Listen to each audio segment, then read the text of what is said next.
glad that there is an absolute commitment to advancing the goal of European integration. We have very ambitious plans.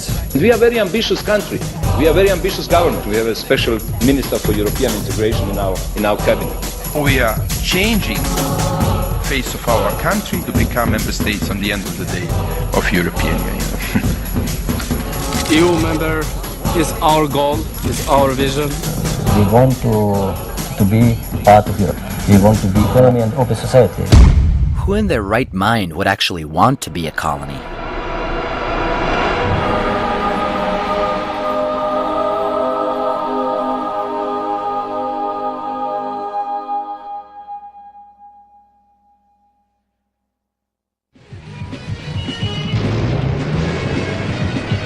Zanimljiva za svet. Šta je Jugoslavija za nas koji u njoj živimo? Za mene Jugoslavija je simbol nezavisnosti. Ja Jugoslaviju shvatam kao nešto što svima može da pruži sve. Jugoslaviju stvari vidim stvarno kroz jedan brzi razvoj, brzi tempo. Samoupravna zajednica naroda i narodnosti. A ja mislim da nije lako reći da je Jugoslavija. I don't think my early childhood in Yugoslavia was bad at all. I always got a lot of presents, the family was close, and close friends were the extended family. So it was a very close culture, and people really cared about each other in so many ways that you just don't see that here in the same way. It's people are isolated from each other. They work and they go home and they just watch television in the evening. We liked to watch TV as well, and even had a camcorder, which I, being the cinematically gifted child that I was, always tried to get my hands on. What I really wanted was the camera he was holding. When Mom took over the camera so Dad could come, I changed my story. I was a clever child, clever like a fox, which was one of the characters of my favorite show. Good night, kids. Sometimes my parents would flip the channel to the Parliament, where there were more bedtime stories. Ja hoću da kažem nešto jednom priču. I za nas i za njih. Moja je priča. Dobro. Uhvatili su dedu i unuka kako su naišao je neprijatelj i trebalo je da potraže put. Dobro, vi se smijete. Kraj će biti vrlo tužan za nas. Pa dajmo da čujemo tužan kraj, molim vas, dajte konačno. As I was getting a little old for those kinds of stories, I did what every Yugoslav did in the summer. 1 month free vacation with pay. Oh, when was the last time I had a month vacation? Kad je to bilo? We Yugoslavs had it every single year. But I never noticed. I was too young during the times of communist Yugoslavia. Now I know what you're thinking. Communism? It's an international criminal conspiracy. Well, for 2 decades prior to 1980, Yugoslavia was prospering with its annual GDP growth averaging 6.1%. A decent standard of living, free medical care and education, guaranteed right to a job, affordable public transportation, housing and utilities, literacy rate over 90%, life expectancy was 72 years. Most of the economy was in the public, not-for-profit sector.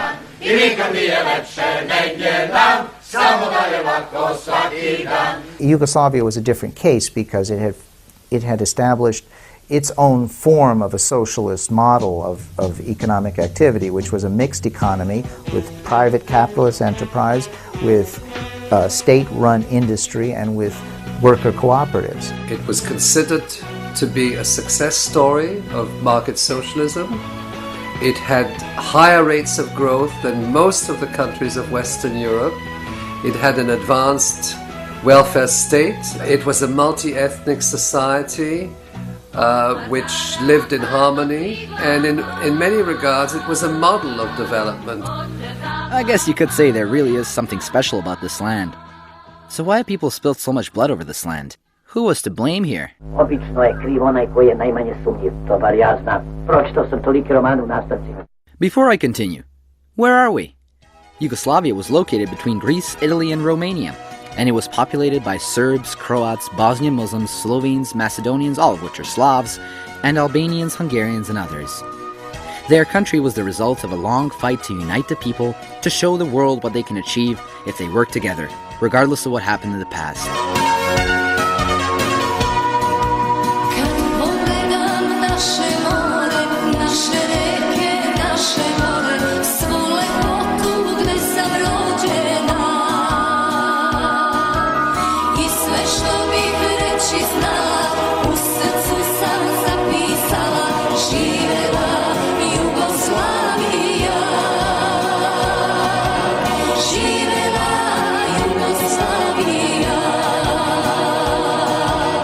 Throughout history, this idea has been a thorn in the eye of many empires and world powers.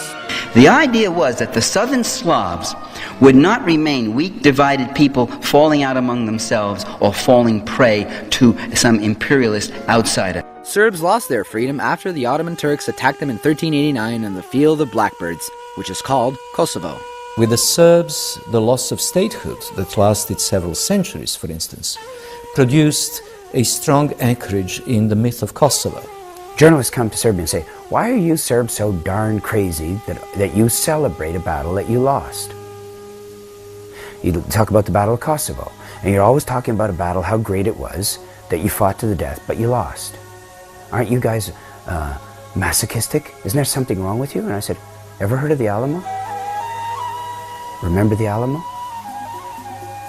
Ever heard of Masada, in which the Jews defended to the death and then committed suicide rather than to be captured?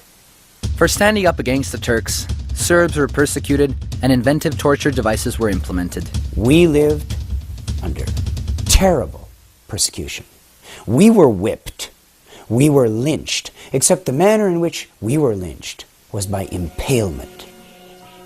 We were impaled.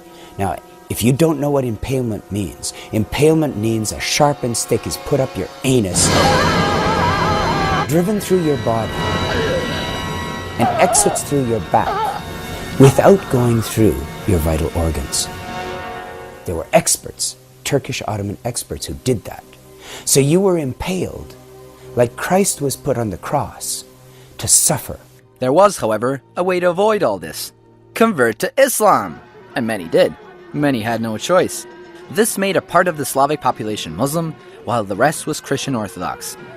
On the other hand, the state religion of the Austrian Empire was Roman Catholic, with a large Croatian population greatly influenced by this. When the Austrians illegally took over Bosnia and its large Yugoslav population in 1908, the Yugoslav dream had never been more threatened.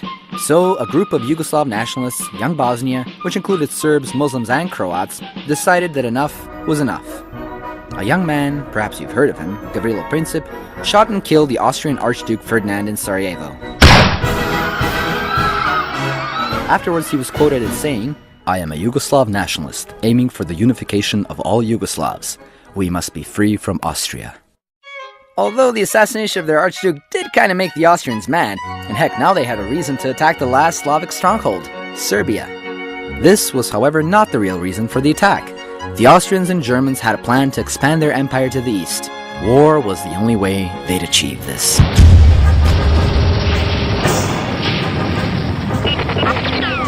During the early period of World War I, a bunch of Yugoslav politicians fled the Habsburg Empire and formed the Yugoslav Committee in London to raise funds and realize the Yugoslav dream.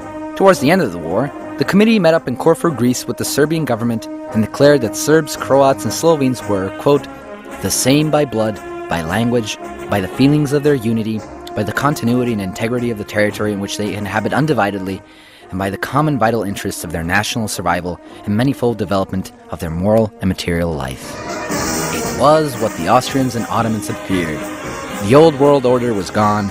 Yugoslavs finally got a country of their own. The Kingdom of Yugoslavia was sadly short-lived, because another war was brewing soon, the likes of which the world has never seen.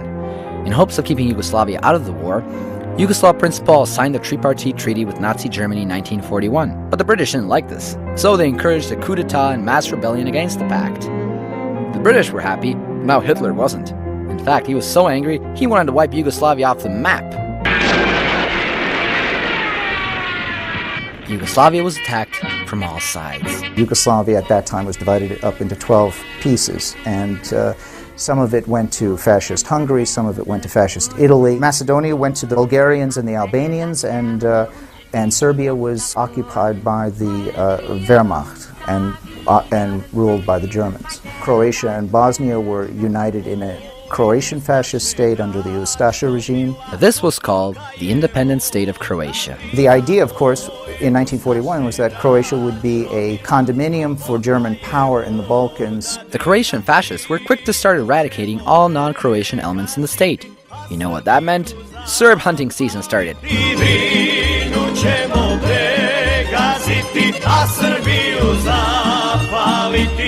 Yes, Hitler's final solution was applied here as well, and hundreds of thousands of Serbs, but also Jews, Roma, and others, were killed, most of them at the fourth largest concentration camp in Europe, Jasenovac. A total number of 600,000 were killed at Jasenovac. The Croatian fascist regime, the Ustaša regime, had one aspect that was very distinctly different, and that was that it was a clerical fascist regime. It integrated into its political dictatorship the Catholic clergy. They were at the top of the government, in the leading councils of government, and they were also in the military, and they were also in the concentration camps. They were at Jasenovac. Some of the actual camp directors were priests. Croatian Inquisition, which took place in World War II, makes the Spanish Inquisition just look like child's play. Pope Pius supported this fascist regime. The top leadership of the Vatican was fully cognizant of what was going on there. On the other hand, royalists loyal to the crown, called Chetniks, decided to act. The Chetniks were the resistance movement which, even though proclaimed itself the Royal Yugoslav Army in the fatherland, was composed almost exclusively of the Serbs. However, after the bloody German reprisals in Serbia in the fall of 1941, the Chetniks realized that continuing resistance at any cost, when the Germans were killing 100 Serbs for a single dead German, was self-defeating and suicidal. This didn't matter to the West, though. They just wanted dead German bodies. So, all aid to the Chetniks was cut and shifted towards another group of fighters who managed to neutralize all other groups, the Yugoslav partisans. The communists, made up of members of all ethnicities, were led by a guy called Tito. In 1943, Tito declared the new Yugoslavia, which was finally liberated 2 years later. Tito, if nothing else, was brilliant at playing political games with big powers for his own interest, which is just what Yugoslavia needed to gain complete independence. It's important to say that Tito wasn't just a leader, he was a brand, recognized in the world.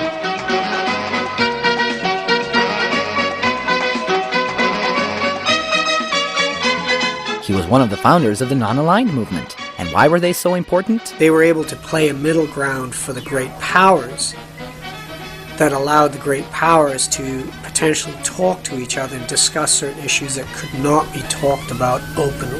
He hopes to perform the difficult feat of walking both sides of the street, east and west. Tito's strong arm kept the country together. When he died on May 4th, 1980, many in Yugoslavia were crying. Maybe not so much for him as much as they were crying for Yugoslavia itself.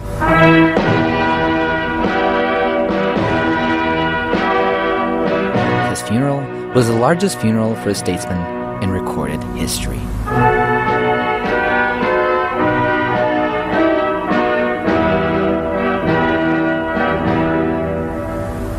Then things started to fall apart when Yugoslavia began to get into debt to international creditors shortly after Tito's death.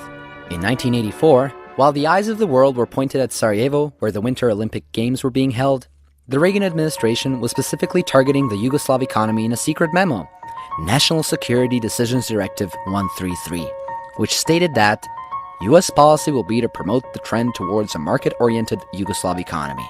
And it was in line with previous decisions directives, which advocated expanded efforts to promote a quiet revolution to overthrow communist governments and parties. It triggers a whole series of other initiatives, most of which are not published. The decision directive simply states that what the United States would want to achieve is that Yugoslavia cease to be a market socialist economy and become a free market economy model on the West. As the Soviet system was on its last legs in 1988, Washington wasted no time in sending advisors to Yugoslavia from a non-profit organization with a high-sounding name, the National Endowment for Democracy, or NED. Good morning and welcome. It's good to have you all here to help celebrate the launching of a program with a vision and a noble purpose. The establishment of the National Endowment goes right to the heart of America's faith in democratic ideals and institutions. However, Alan Weinstein, who planned the NED, told the Washington Post in 1991 that a lot of what we do today was done covertly 25 years ago by the CIA. This basically means that the NED was really a sort of CIA spin-off. Instead of having just the CIA going around behind the scenes and trying to manipulate the process secretly by inserting money here and instructions there and so forth, they have now a sidekick, which is this National Endowment for Democracy, NED. Thus, the NED started handing out generous bribes in every corner of Yugoslavia, financing opposition groups, buying up hungry young journalists with dreams of a new life, and financing trade union opposition, pro-IMF economists, and human rights NGOs. The National Endowment for Democracy also controls and pays for the Center for International Private Enterprise, which in turn funded the G17. Who were the G17? They were an NGO made up of 17 free market economists, with 3 of the leading members being Washington-based staff members of the International Monetary Fund and World Bank, Dusan Vujovic, Željko Bogatic, and Branko Milanovic. G17 coordinator Professor Veselin Vukotic worked closely with the World Bank, and as the Minister of Privatization under Yugoslav Premier Ante Markovic, he was in charge of the World Bank bankruptcy program in Yugoslavia during 1989 and 1990, which led to the devastation of the Yugoslav economy. Other members of the G17 consult for the World Bank and attend World Bank-organized meetings. In 2002, they formed a political party in Serbia, and since then, despite the fact that in every election they've gotten between 7 and 11% of the popular vote, G17 controlled the Ministry of Finance and the Ministry of Economy of Serbia. This is not simply a group of economists. It is a network. The IMF and World Bank use this network to impose their policies on Yugoslavia. And how do they do it? First, they force governments to do away with any social protections, subsidized food or rent, free transportation, free medical care, all those things you don't really need, out the window. You cut back in public sector spending. You cut wages. You cut employment. You abolish worker management enterprises. In other words, you force your people to work harder for less. Second, they use economic manipulation and new laws to force businesses, public and private, into bankruptcy. The World Bank describes this mechanism as a trigger mechanism. And they use that term. They say we need to trigger the bankruptcy of Yugoslav industry. Then, these businesses are taken over by a small clique of leveraged buyout speculators and other powerful foreign economic interests. They purchase the businesses at rock-bottom prices.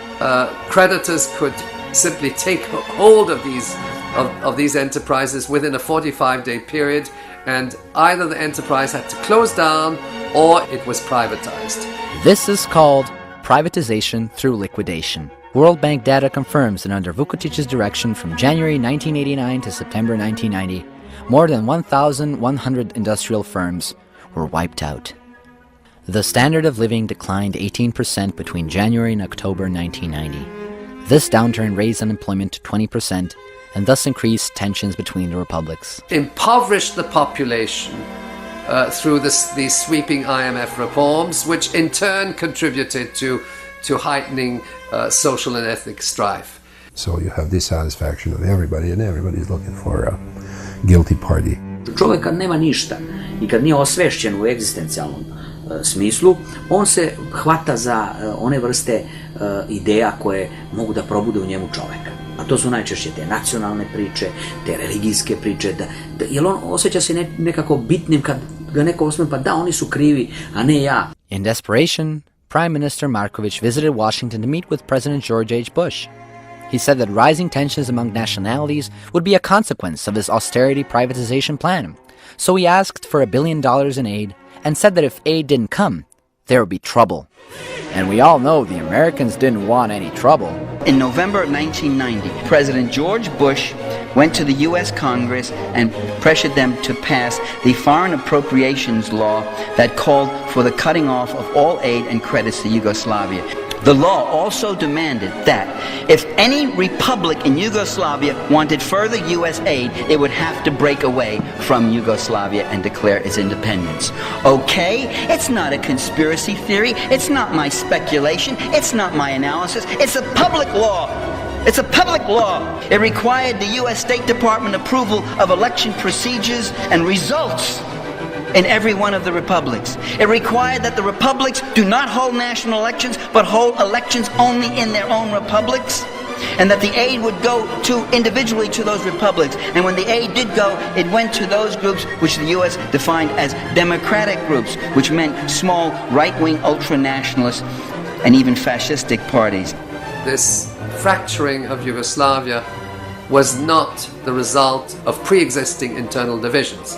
Those internal divisions were heightened as a result of an outside intervention. By 1991, the inflation was 200%, and the Yugoslav federal government was unable to pay the enormous interest on its foreign debt, or even to arrange the purchase of raw materials for its industry. Credit collapsed, and recriminations broke out on all sides. Cooperation between the republics and the Belgrade central government virtually ceased. The republics were not getting any money from the federal government, they weren't transferring any tax revenues, so the whole federal fiscal structure had collapsed, and the republics were left to their own devices. And then came in, of course, a new form of nationalism. As the Americans demanded, multi-party elections were held, and economic policy was at the center of the political debate, as nationalist and separatist coalitions ousted the communists in Croatia, Bosnia, and Slovenia. And with the republics at another's throats, both the economy and the nation itself embarked on a vicious downward spiral. Of course, the local political figures did their best to calm the people down.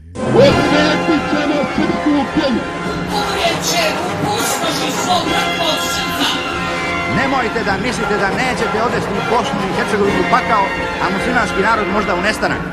The people needed a hero to save them, someone with their interest at heart. Instead, they got these guys. In 1991, elections were held in the Bosnian Republic of Yugoslavia. Alija Izetbegović, a former Nazi collaborator in World War II, was a candidate who had an Islamic vision for the mainly Christian Bosnia, as professed in this little book he wrote. There can be neither peace nor coexistence between the Islamic religion and non-Islamic social and political institutions. Alija lost the elections to the moderate Muslim leader Fikret Abdić. Losing the elections didn't stop our Alija, though. He made a deal with Fikret, where Alija would be president, but would quit after a year. So, faster than you can say Islamic declaration, Alija made sure his presidency was extended due to the crisis, as you can't have a power struggle in such tragic times.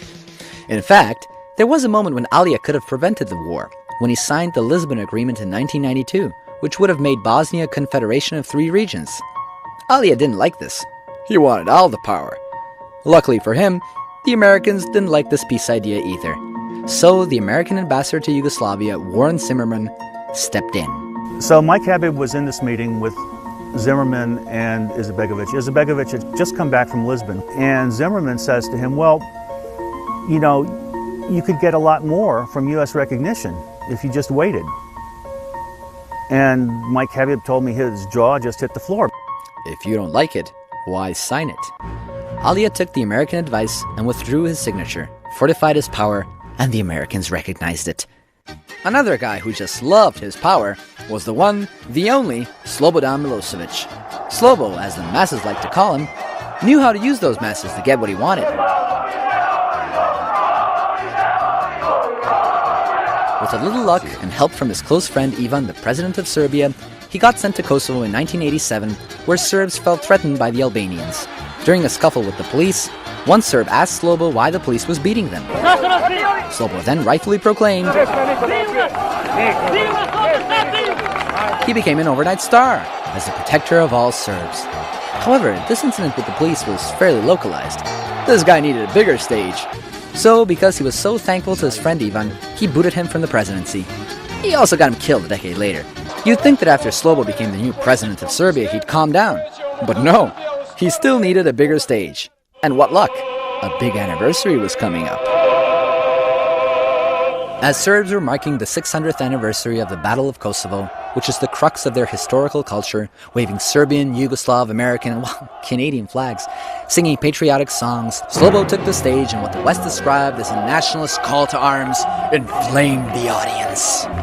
Yugoslavija je višenacionalna zajednica I ona može da opstane samo u uslovima potpune ravnopravnosti svih nacija koje u njoj žive. Kriza koja je pogodila Jugoslaviju dovela je do nacionalnih ali i do socijalnih, kulturnih, verskih i mnogih drugih manje važnih podela. Njihovo otklanjanje olakšat će otklanjanje drugih podela i ublažiti posljedice koje su te druge podele izazvale. All right, maybe it wasn't that inflammatory, but at least the opera singers afterwards were pretty cool. But if you think this guy had high ambitions, what about a guy being compared to Jesus Christ? Danas je Krist triumfalno ušao u Jeruzalem, dočekan i pozdravljen od naroda kao Mesija. I glavni grad Hrvatske danas liči na Jeruzalem. Franjo Tuđman dolazi pred građane. Holy f***, the savior of the Croatian people, Franjo Tuđman. No pressure, eh? Now, Franjo won the elections fair and square, but the people around him weren't really that good at hiding what was going to happen next. Nikakvog rata neće biti. Even these guys aren't buying it. Franjo's government was quick to arm themselves illegally. Nismo naoružavali HDZ-ovci. Yeah, right. What about this? Mi imamo sad naoružanje 80.000 sa Kalašnikovima. It seemed like war was the only option. Thankfully, there were many citizens who just said no.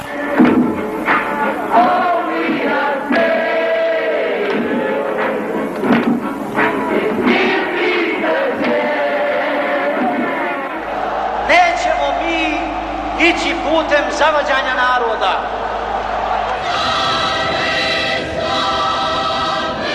Yugoslavs stood a lot to lose if Yugoslavia broke up. For 50 years, they grew up together, lived together, married each other, and at the center of all this was Bosnia, with a mixed population of Muslims, Serbs, and Croats, a sort of mini Yugoslavia in itself. Massive anti-war rallies were held in its capital, Sarajevo, which had the largest number of ethnically mixed marriages, with a message to the politicians: don't sacrifice peace for political ambition. But with little higher interest in keeping Yugoslavia together, the politicians decided to send a message of their own to the demonstrators.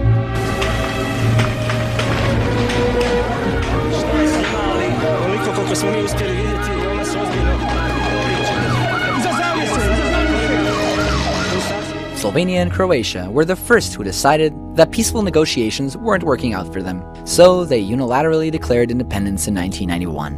Odločil da postane samostojna in neodvisna država. Bosnia followed in 1992. All of them were quickly recognized by the West. When the White House announced that we would be recognizing Slovenia, Croatia, and Bosnia, we at the State Department had no idea what that decision would be before it was announced, which is a very peculiar state of affairs. I was a desk officer, the office director. Nobody at the working level had any idea what the White House would decide. So you can say that the decision was a political one. It was not based on a careful consideration of what recognition might entail. It was, in essence, a dependable way of making conflict inevitable. The question was, would the people buy it?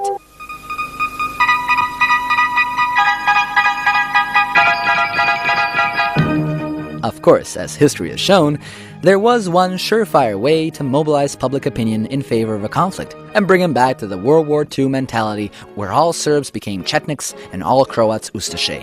Hardcore propaganda. Čujte srpski dobrovoljci, bandu četnici,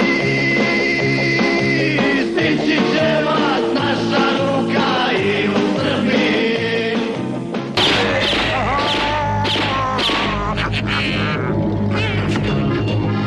Moja specijalnost je ubijanje četnika. Mi smo Srbi supermeni, ratujemo protiv sveta, zarad sveti mi smo spremni, makar trajao isto leta. Hrvatska se krvlju brani. Slobodno recite da ste Ustaše i jeste i došli u svoju domovinu. Ustašama poručujem kao što im uvijek sam poručio, a to je malo i vulgarno, jebaću im i oca i majke. Došlo vrijeme da se Srbi svete, sve džamije u oblake lete. Sad koljemo kaškom za cipele i to zajeđalom. I onda se nikada autopsijom ne može ustanoviti čemu je žrtva podlegla, da li posljedicama klanja ili tetanus. Jasenovac, igra Niška Stara, Jasenovac, igra Niška Stara. To je kuća Maksovi mesara, to je kuća Maksovi mesara. Ja mislim da sve djevojke misle ko i ja. da ove fašiste četničke treba poklati, poubijati. Vi ste slomili kičmu četničkog neprijatelja. Srećan prolazak kroz minska polja uz pjesmu Učini bar jedan pogrešan korak. A tamo je i razrušeni Vukovar. U kojem neprijatelj iskazuje i dalje genocidnost, masakrirajući vukovarske Srbe. Slika iz Vukovara sve govori i u potpunosti negiraju sve tvrdnje hrvatske zagrebačke propagande o ubijenim Hrvatima. Slike iz Vukovara sve govore i u potpunosti negiraju sve tlapnje beogradske propagande o ubijenim Srbima. Yep, they were all pretty much the same. Ratovi su pripremljeni i prirode ratova pripremljena je mnogo ranije, pre nego što su sami ratovi počeli. Kada su već ratovi počeli, uloga medija je bila da dodatno homogenizuje, da dodatno brutalizuje, da donese nove motive ljudima da učestvuju u ratu i da budu što je moguće gori. Pa eto, kad gledam televiziju, vidim šta se radi i želim da pomognem i vredi žrtvovati za ovu našu Srbiju. Život. There was no official military mobilization. It all worked on a voluntary basis. Ti. Vi ste dobrovoljci. One man, though, who could make a difference, realized where this madness was heading. His name was Josip Kir. Moj suprug je 1991. godine bio načelnik policijske uprave Osječko-baranjske županije. Tada nije bilo vojske, hrvatske vojske. Dakle, sve probleme koji su početkom rata dolazili, rješavala je policija. As rebel Serbs had put up roadblocks to control passages towards Serb-populated areas, Josip Kir, who was a Croat, decided to resolve these issues in a peaceful manner. Isključivo pregovorima on je i uspijevao ukloniti svaku barikadu. Moj suprug nije dijelio ljude po nacionalnosti, dijelio je ljude na dobre i loše. Očito mu je to bila i mana, jer tada je HDZ bio na vlasti i ekstremni dio HDZ-a se nije slagao sa njegovom mirovnom politikom. Kir was quickly becoming an obstacle to the aspirations of the Croatian HDZ and had to be taken out. Mog supruga je ubio HDZ-ovac, hrvatski državljanin, Antun Gudelj, a on je samo izvršitelj. Who ordered the assassination, however, remains unresolved. I tada je jedan tisak na dan njegovog ubojstva objavio naslov Otišao Kir i Slavonski mir. Yes, the war had started, best characterized by two words. Ethnic cleansing. Ethnic cleansing. Ethnic cleansing. Ethnic cleansing. Ethnic cleansing. Ethnic cleansing. The term, however, was nothing new in the Balkans, as it was first used in World War II to describe how the Croatian Ustaše were cleansing Croatia of unwelcome ethnic elements, such as Serbs and Jews. In the minds of the Serbs during the 1990s, this was very much engraved in their national memory. Franjo didn't care because he knew he had the support of just the right people. German Foreign Minister Hans-Dietrich Genscher, in almost daily contact with Zagreb, gave his go-ahead for Croatian secession, and actually pressured its Western allies to recognize Slovenia and Croatia. Ja, Švaba, znao sam. Ko će na Srbina da udari nego Švaba? Kako vam bre više ne dosadi, je? The German Serbophobia, it was geopolitical in the sense of 1914 and 1941. And that continuity also reflected itself in the almost visceral preference for the Croats and the Slovenes, who after all had belonged to the German cultural and state structures for hundreds of years. There was, however, one problem in this plan. The Serbs, who were now a constitutional people of Croatia. That pretty much meant that no decisions about Croatia could be made without the Serbs, while Serbs and Croats had an equal status. Now, Serbs were facing increasing discrimination by the Croatian government. A lot of people were killed outright and threatened. People lost their jobs. It wasn't just Serbs, even, say, Croatians whose married partner was Serbian faced similar discrimination. Franjo knew this all too well. So what did he do? He wrote a new constitution. The Constitution says that Croatia is a country of Croats. That's automatic ethnic cleansing, constitutional. By creating such a Croatian constitution, Franjo violated the Yugoslav constitution, which he considered invalid. But he still wanted to keep the internal Yugoslav borders. The Serbs had a different idea. What the Croatian Serbs wanted was to have control over the lands they populated, their own self-government, their schools, a right to preserve their language, culture, and national identity. The Croats really wanted the same, feeling threatened by what was now being described by Zagreb as the Serbo-Yugoslav giant. The Serbs thought, well, if the Croats can separate from Yugoslavia, why can't the Serbs separate from Croatia? After all, the same thing happened in America back during the Civil War. When Virginia seceded from the U.S., the northwestern part of the state seceded from Virginia to form West Virginia that was loyal to the Union. And when I got there, when we inspected the lines, and these guys all told me these heroic stories of how they were just simple peasant Croats that had been, patriots. And the JNA was this formidable fighting force that they had overcome. And all the weapons that they had, they said that they'd had to capture from the JNA. Well, that might have worked on someone else. When I looked around and I did my int training, and I knew who made various Kalashnikovs, and every single one of the weapons carried by these guys, everything from machine guns to sniper rifles, was all made in East Germany. Even though Croatia never officially admitted that Germany was arming them, they decided to thank the Germans with a song. In German, so only the Germans would understand.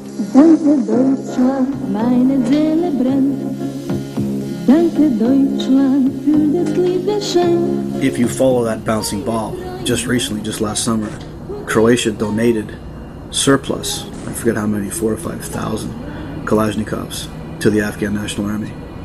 Those aren't surplus. What they're doing is hiding essentially a murder weapon. The Serbs had more than enough weapons, and they were too eager to crush the Croatian army. A što se ove njihove armije tiče, znate, to 20-30 četnika rešava sve.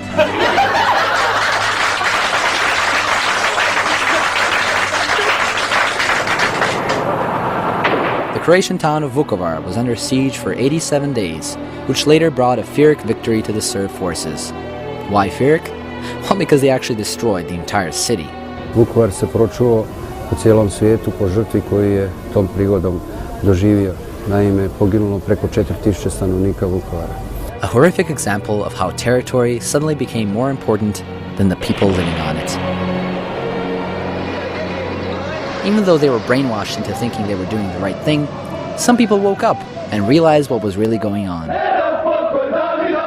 Milan Levar, a Croat who was determined to protect his town of Gospić from the Serbs, was among the first to join the newly established Croat army, but quickly became disillusioned after an order he received. Milan Levar je bio hrvatski branitelj koji je 1991. godine dobio neke zadatke da likvidira neke srpske civile, što je smatrao nečasnim i nemoralnim, i odbio je to izvršiti.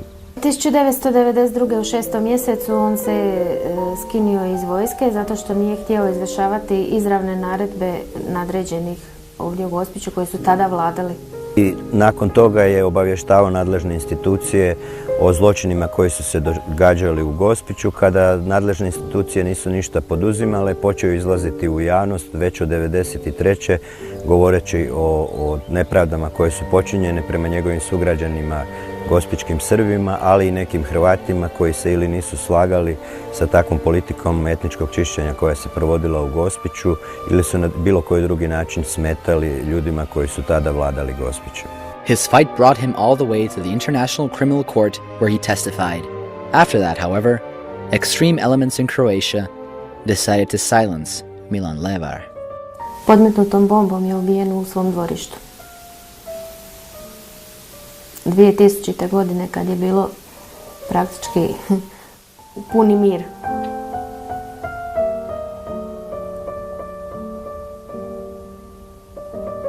Milan Levar je bio simbol Hrvata koji se s time nije mirio, simbol Hrvata koji je htio pravednu Hrvatsku, zbog toga je on ubijen.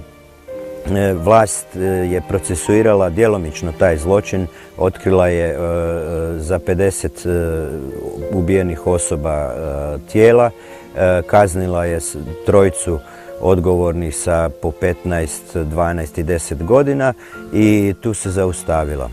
Instead of building peaceful and trusting relationships between the warring sides in Croatia, in 1992, the Pentagon was too busy proclaiming its imperial hegemony over the world in its defense planning guide. According to the New York Times of 1992, this document asserts that the only possible course for the U.S. to pursue is complete world domination.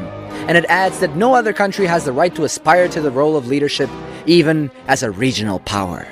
It's simply looked upon itself now as the supreme power in a unipolar world, and that they could do whatever they wanted to do.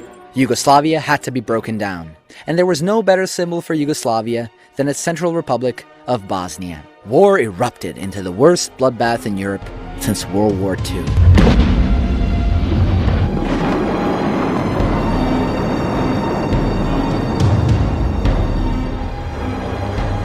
Civil War. Civil War is the worst kind of war. It involves brother versus brother, family member versus family member, and it is one of the ugliest kind of conflicts.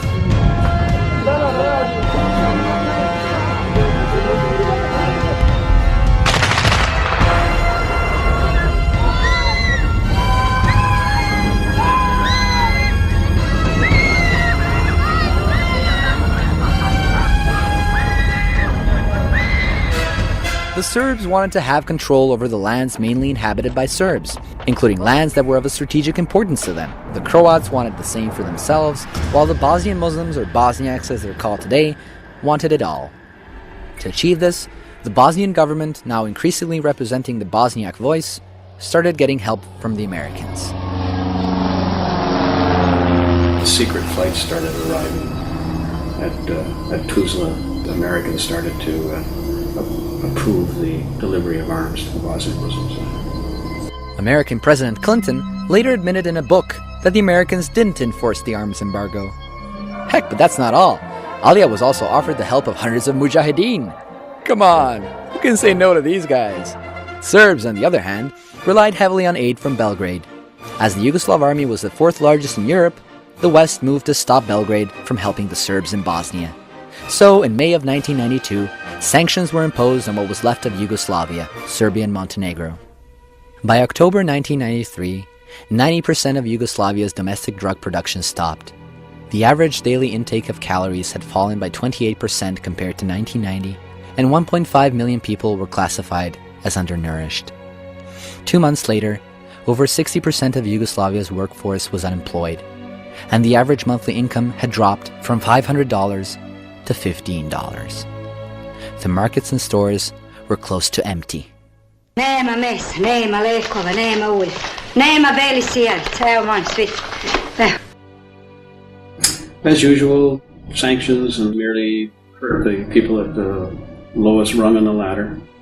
People at the top benefit from them.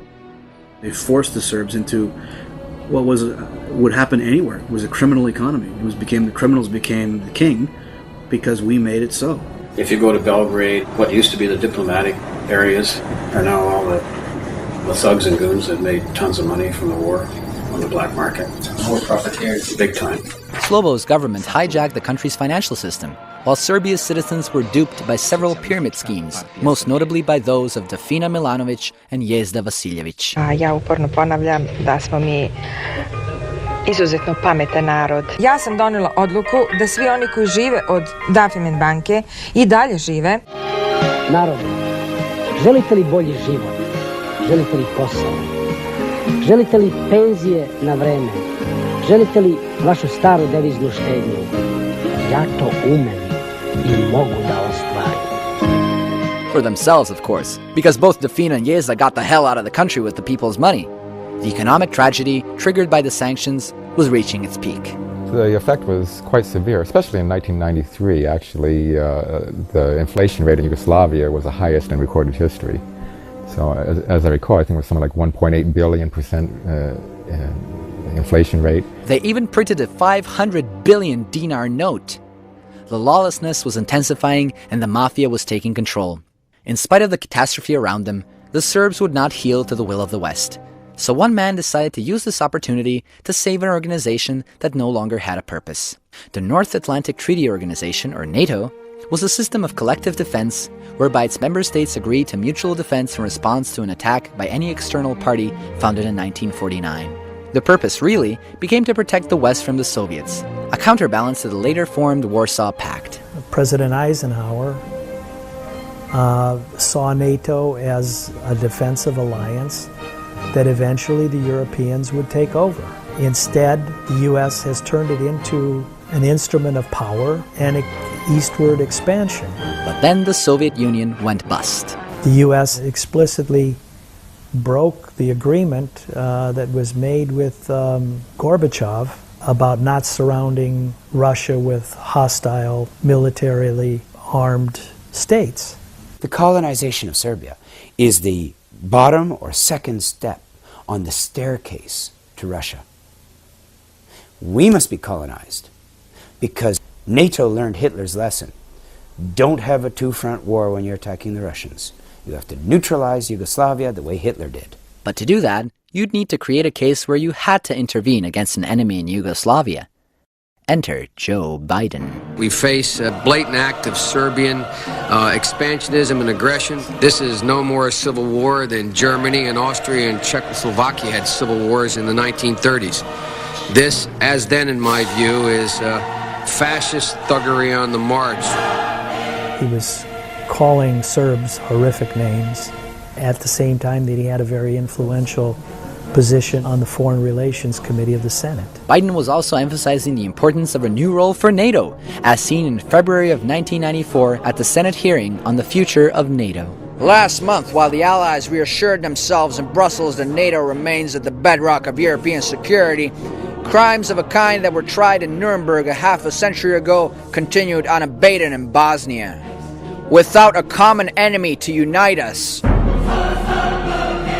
we may find that our conceptions of what constitutes national interest may very well divide us. He found the common enemy in the Serbian people, who were already previously demonized by U.S. public relation firms such as Ruder and Finn, hired by various separatist groups from Yugoslavia.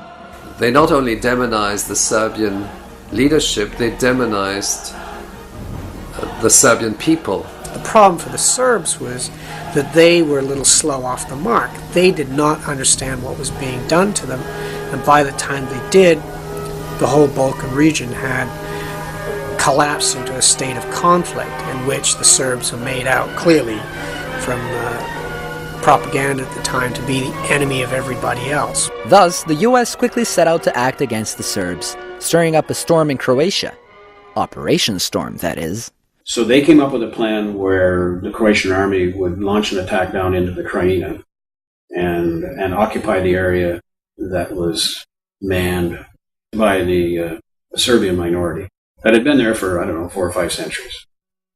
But it was declared that they were much too radical to permit to continue within the borders of Croatia. And at a meeting on the Brijuni Islands, Franjo gave his go-ahead to General Ante Gotovina for the largest single act of ethnic cleansing during the Yugoslav wars. Da nanesemo takve udarce da Srbi praktično nestanu. Jer tu je važno slušati da i ti civili, znate, da pođu, pa će onda i vojske, tako da kad pođu kolone, to djeluje psihološki jedni na druge. Znači, na taj način im dati put, a jamčiti tobože građanska prava i tako da. An operation that lasted 84 hours in August of 1995 resulted in the death of around 2,000 and 250,000 ethnically cleansed Serbs. Slobo and his generals, the protectors of all Serbs, had abandoned them. Šta da radimo? Spasavajte se kako znate! Gospodine generale! Operation Storm, which was an American-inspired by some of my colleagues, because the people that were advising the Croatian army were retired American general officers and who operate just outside the Beltway in Washington. Franjo was very happy. Nisu imali vremena da pokupili svoje prljave pare devize niti gaće. With the Serbs gone from Croatia, the Americans moved on to Bosnia. Simply pushing out the Serbs from there was not so easy, so a different strategy was implemented. Presenting the conflict in Bosnia as a civil war, which it was, instead of a war of Serbian aggression, meant that the Western public would be confused, and the water would be muddied. To intervene, the Americans needed to make it clear who they had to intervene against. The Serbs started this war. The Serbs are the original cause of the war. They are the complete aggressors and wrongdoers. NATO was used to militarily continue the colonization process, but Clinton knew it had to be somehow justified to the wider public.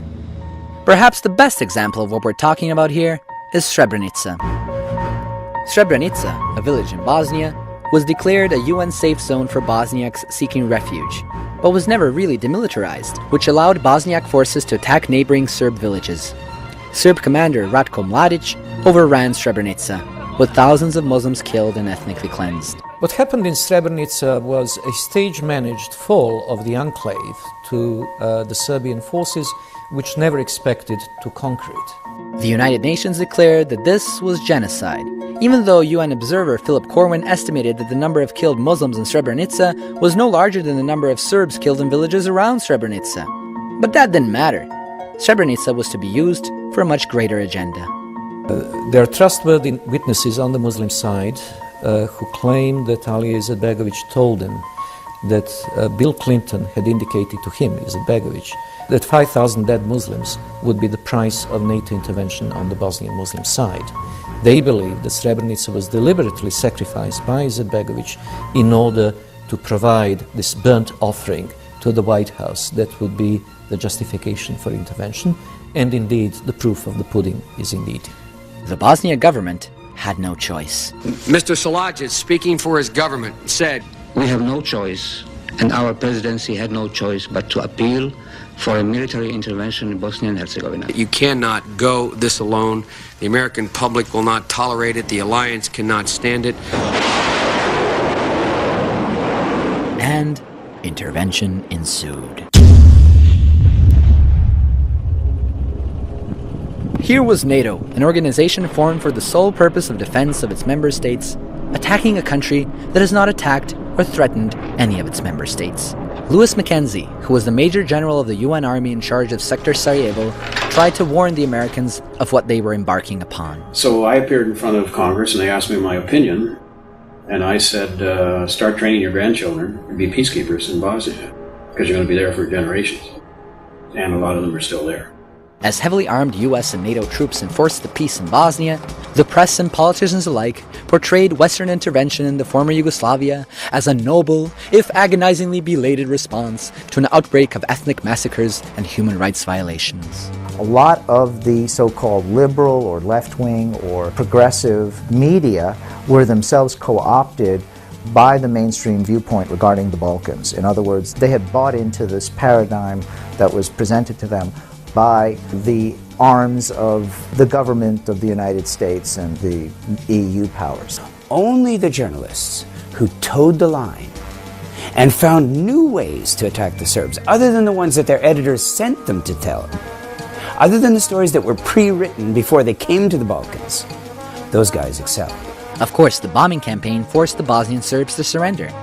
At the peace accord signing, which internally divided Bosnia into a Serb entity and a Muslim Croat entity, all those responsible for intensifying the war were praising peace. This is the village of Verbarje, near Sokolac in Bosnia, inhabited mainly by Serbs and Muslims. After the imposed Dayton peace accords, the villagers were aware of what this meant to them. And as the town became part of the Serb entity, the Muslims decided to collectively leave to their own entity. Eto vas uplakani oba komšije. Ja. Danas se rastajete. Da, kao tako. Pa je li vam teško? Kako vidite.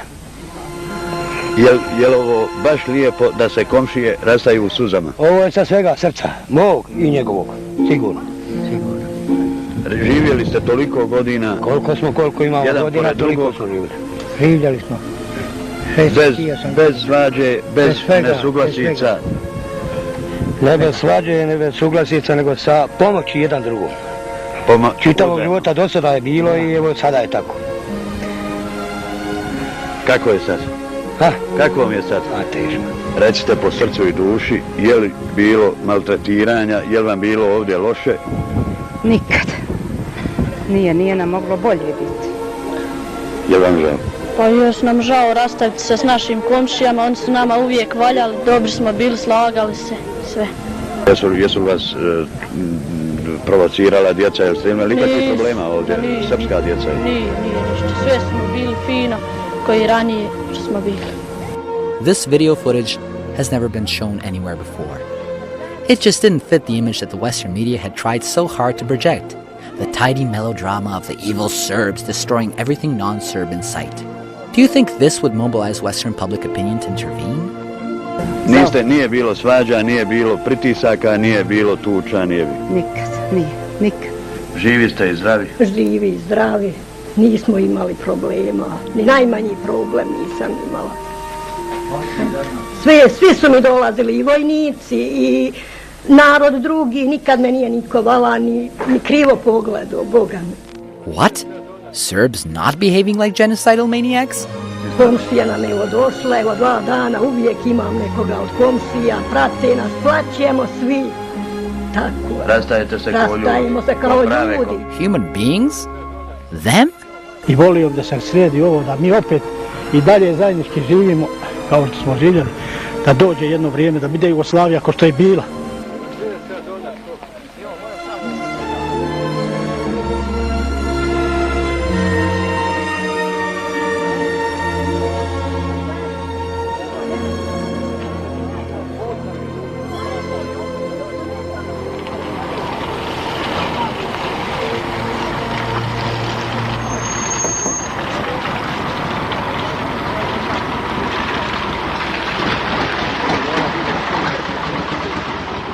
Human compassion was something that was completely normal to a young Serbian man from Trebinje in Herzegovina called Srđan Aleksić.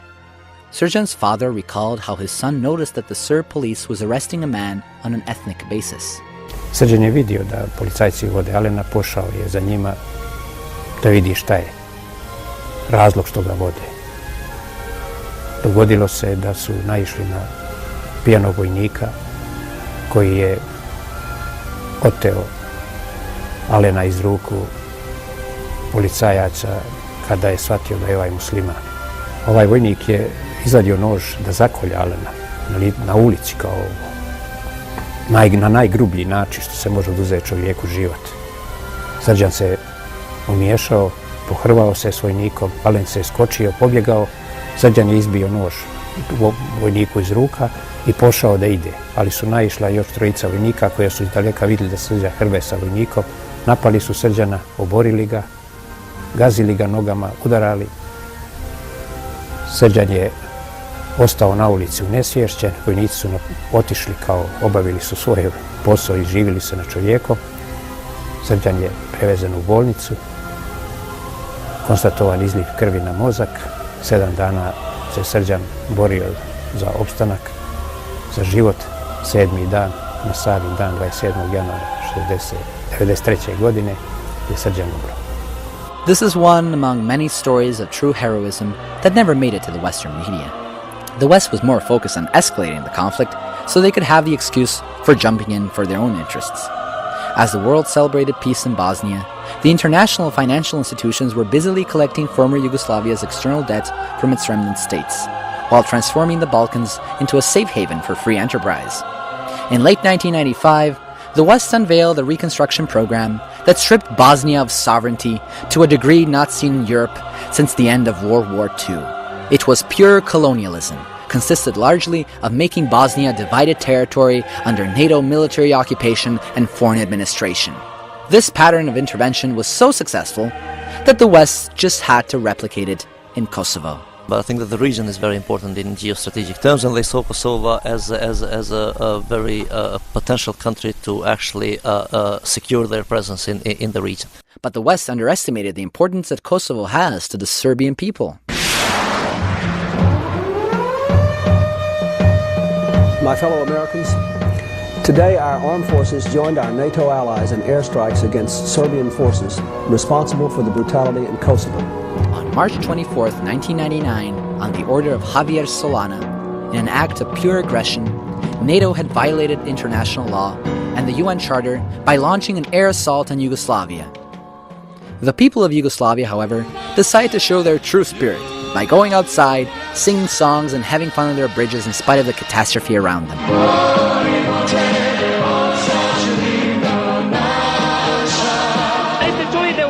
Pre nekoliko sati proglašena vazdušna opasnost. Da, i baš me briga. Clintone, i pobedit ćemo. Hoću da kažem da je Clinton žena i nema srce, nema milosti, šta mu jebem? Izvinjavam se. Ako ovaj most bude srušen, mi ćemo ga napravimo za 3 sata. Jer tako smo u mogućnosti. We thought the Serbs should last 5 days under the bombing, and then, no one expected them to run under bridges and put on Target t-shirts. The declared mission was to stop the violence in Kosovo and topple Slobo. Bombing Yugoslavia had the opposite effect, as the conflict in Kosovo only intensified and the public rallied behind Slobo. The reality of the war, however, was far too gruesome. Schools, hospitals, bridges, TV stations, and even foreign embassies were all legitimate military targets for NATO.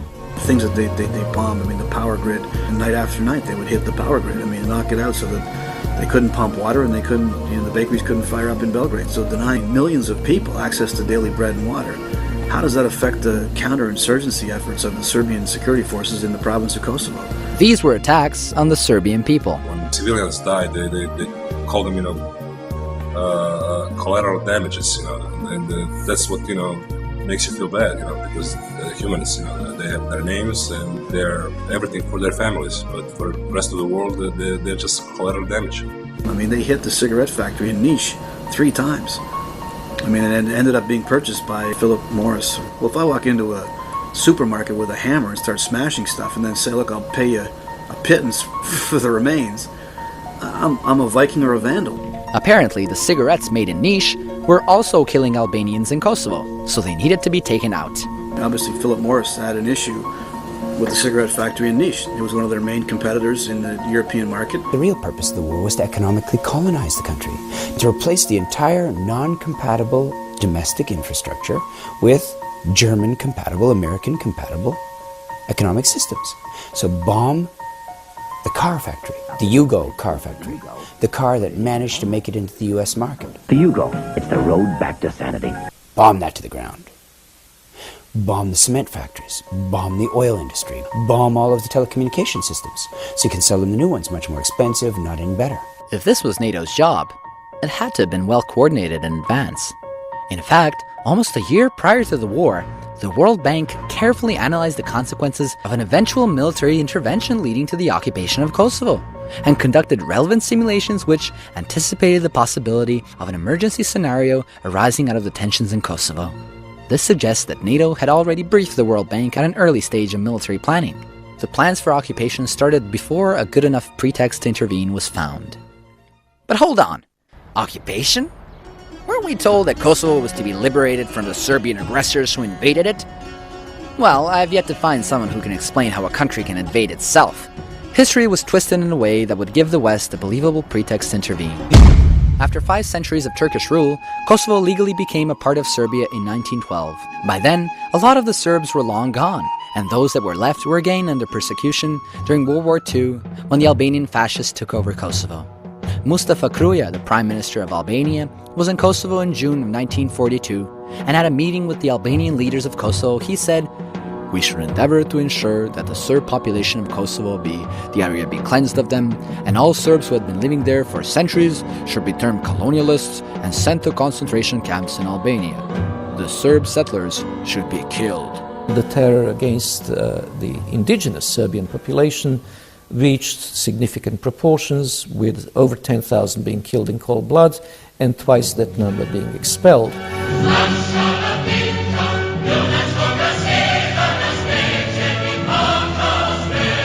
Here's Tito with Enver Hoxha, the Albanian dictator during communist times.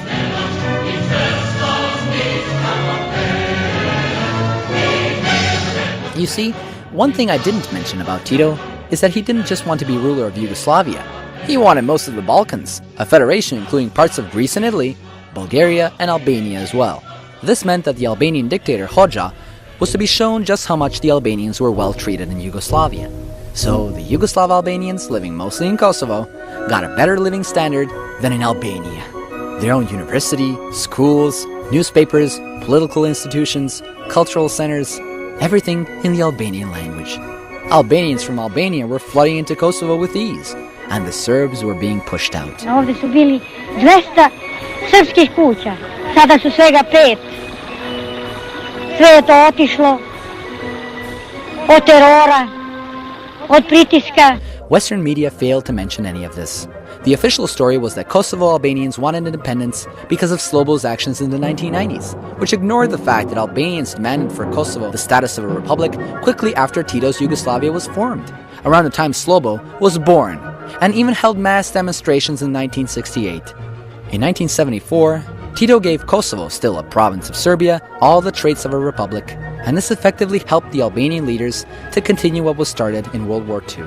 You had a lot of low-level intimidation, attacks on individuals that are not dealt with by the police.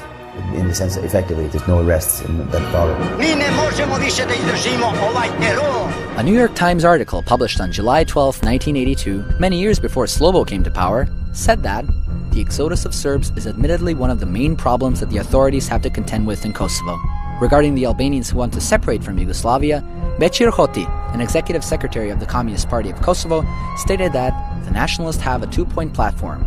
First, to establish what they call an ethnically clean Albanian republic, and then the merger with Albania to form a greater Albania. And they were desperate for help. They needed it at any cost. Any cost, you say?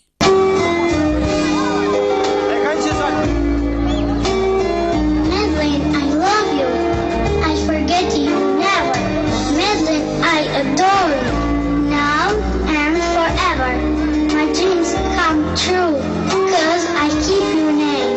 When I grow, I will do for children the same. There are a lot of little girls in Kosovo whose first name is Madeline.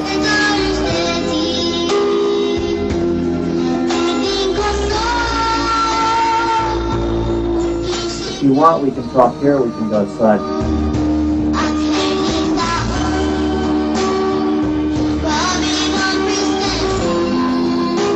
Mr. Clark, this is your group, your KLA, former fighters.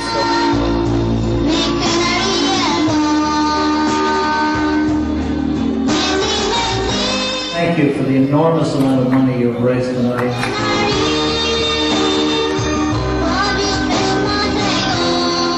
I must say, undo a thumb. I never expected that anywhere someone would make such a big statue of me.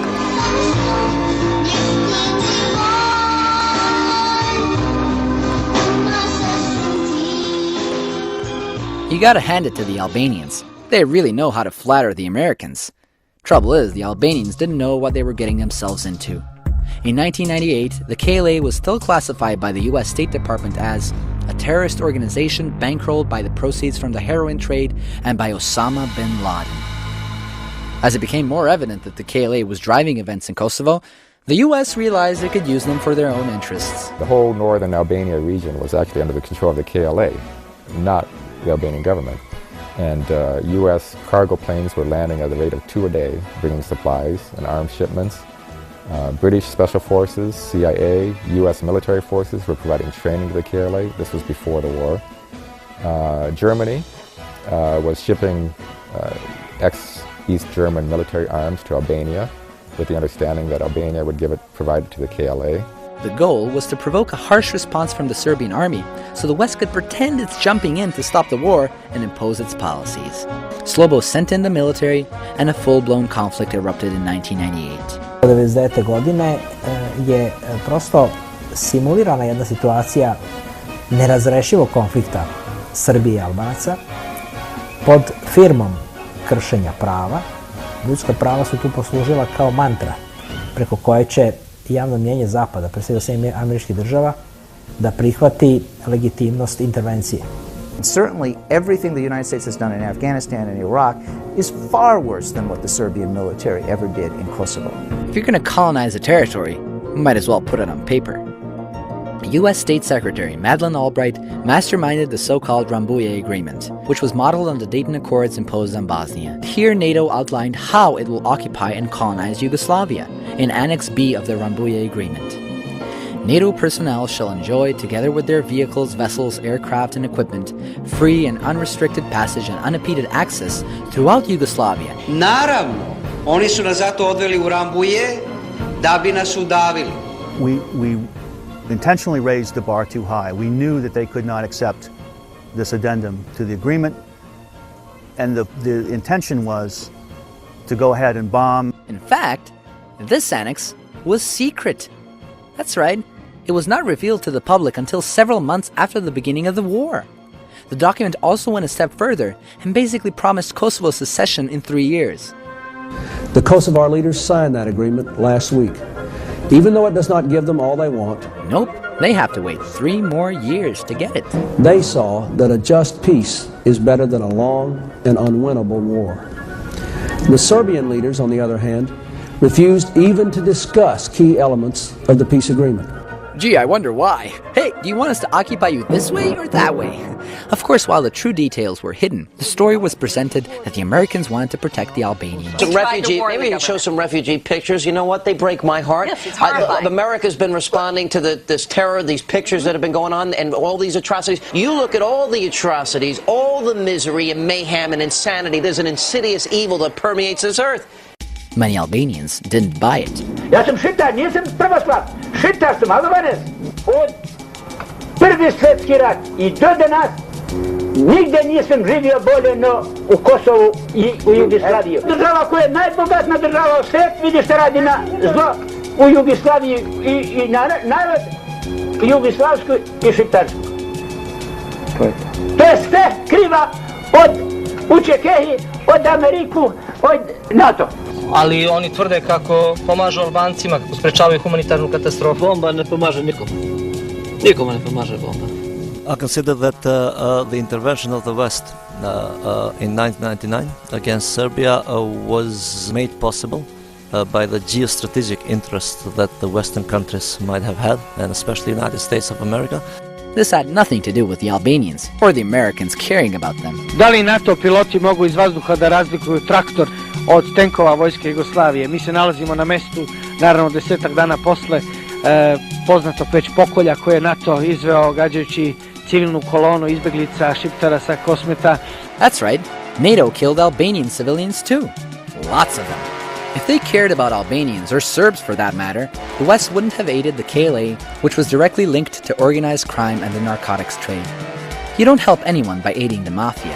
After the highly publicized Rashak massacre, which was later to be revealed by Finnish forensic Helen Aranta as staged, NATO bombed Yugoslavia, but failed to destroy the Yugoslav military. By the end of NATO bombing, only 13 Yugoslav tanks were destroyed, and a lot of those were old models that were left out deliberately as decoys. The Serbs had ingenious methods of protecting their military defenses.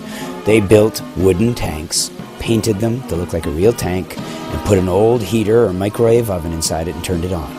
NATO goes by with hyper-high technology, sees the target, bombs it.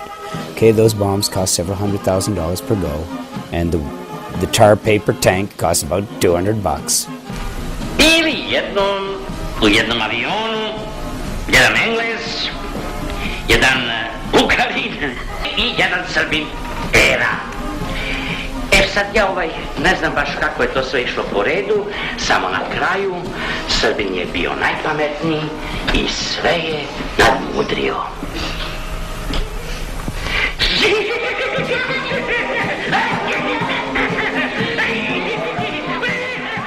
So, why did Slobo give in to NATO? At the June 2nd meeting, when Mark Ahtisaari and Viktor Chernomyrdin came to Belgrade to meet with Milosevic, Ahtisaari read NATO's terms, and Milosevic asked, what will happen then if I don't sign? And there was a table between them with a flower vase, and Ahtisaari moved the vase to the side and said, Belgrade will be like this table. And he repeated the gesture of his arm sweeping across the table. And he said, in a week's time, there'll be 500,000 dead, and we'll be carpet bombing Belgrade. Faced with Ahtisaari's monstrous threat, Slobo had no choice and signed the agreement, while Ahtisaari went on to win the Nobel Peace Prize in 2008. This is a CBS News special report, part of our continuing coverage of the crisis over Kosovo. Earlier today, Serb forces began withdrawing from Kosovo, and NATO suspended its 11-week bombing campaign. The first step of the Western geostrategic interest was fulfilled in 1999, being that NATO troops entered Kosovo and then remain still in Kosovo. Along with US troops, which established Camp Bondsteel, their second largest foreign military base outside of Germany, an army of lawyers and consultants was sent into the now occupied Kosovo under World Bank auspices to create an enabling environment for foreign capital.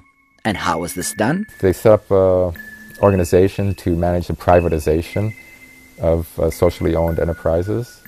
And after a certain period of time, they determined that they would do this without any regard to legal ownership, that they wouldn't have to pay any attention to who actually legally owned this. They just basically confiscated it and privatized it, sold it to whom they chose.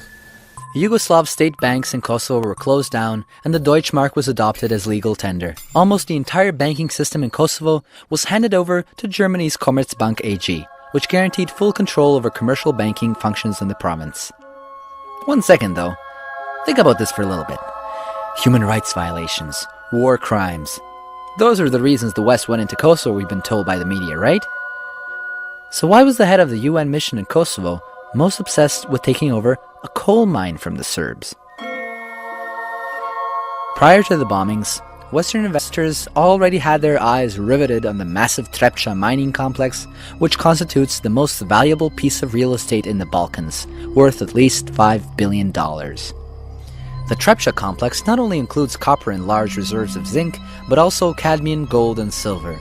The International Crisis Group, a think tank supported by financier George Soros, issued a paper on Trepča making sense of the labyrinth, which told UNMIK to take over the Trepča mining complex from the Serbs as quickly as possible, and that handing Trepča over to the Kosovars is ruled out. And in August 2000, UNMIK head Bernard Kouchner sent in heavily armed peacekeepers wearing surgical masks against toxic smoke to occupy the mine. This was done on the pretense that it was creating an environmental hazard through extensive air pollution.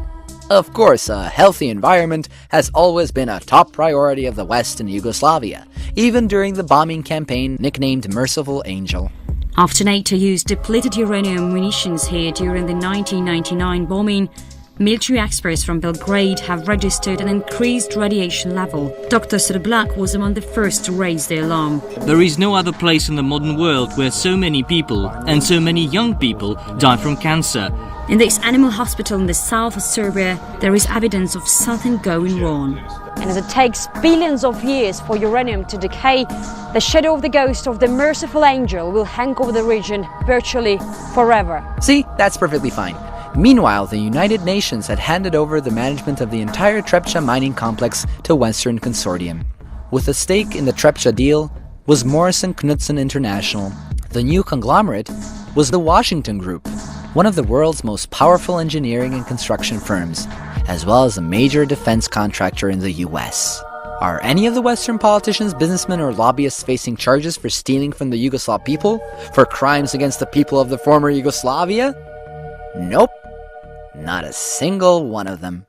Instead, to escape any persecution, they set up a tribunal in The Hague, the Netherlands, to try the Yugoslav people involved in the war. The Hague Tribunal was founded in 1993 on the basis of the Security Council resolution rather than General Assembly resolution, which means that it is an ad hoc body created on the basis of political rather than legal principles. When you're creating a colony, you only lock up the dissidents. Back in Belgrade, Slobo, who was declared the man of peace in 1995 when he handed over Bosnia to the West, after he was being stubborn about doing the same for Kosovo, got indicted for war crimes. I think every major world leader knows that if they don't go along with the system, they're likely to be taken out one way or another. After an extensive anti-Slobo campaign readily financed by Western wallets, the EU and the United States have spent millions of euros in equipping opposition movements inside Yugoslavia with the necessary resources to fight an election campaign. Slobo lost the elections in September of 2000, but wouldn't yield to his opponent, Vojislav Koštunica. Vojo decided that enough was enough.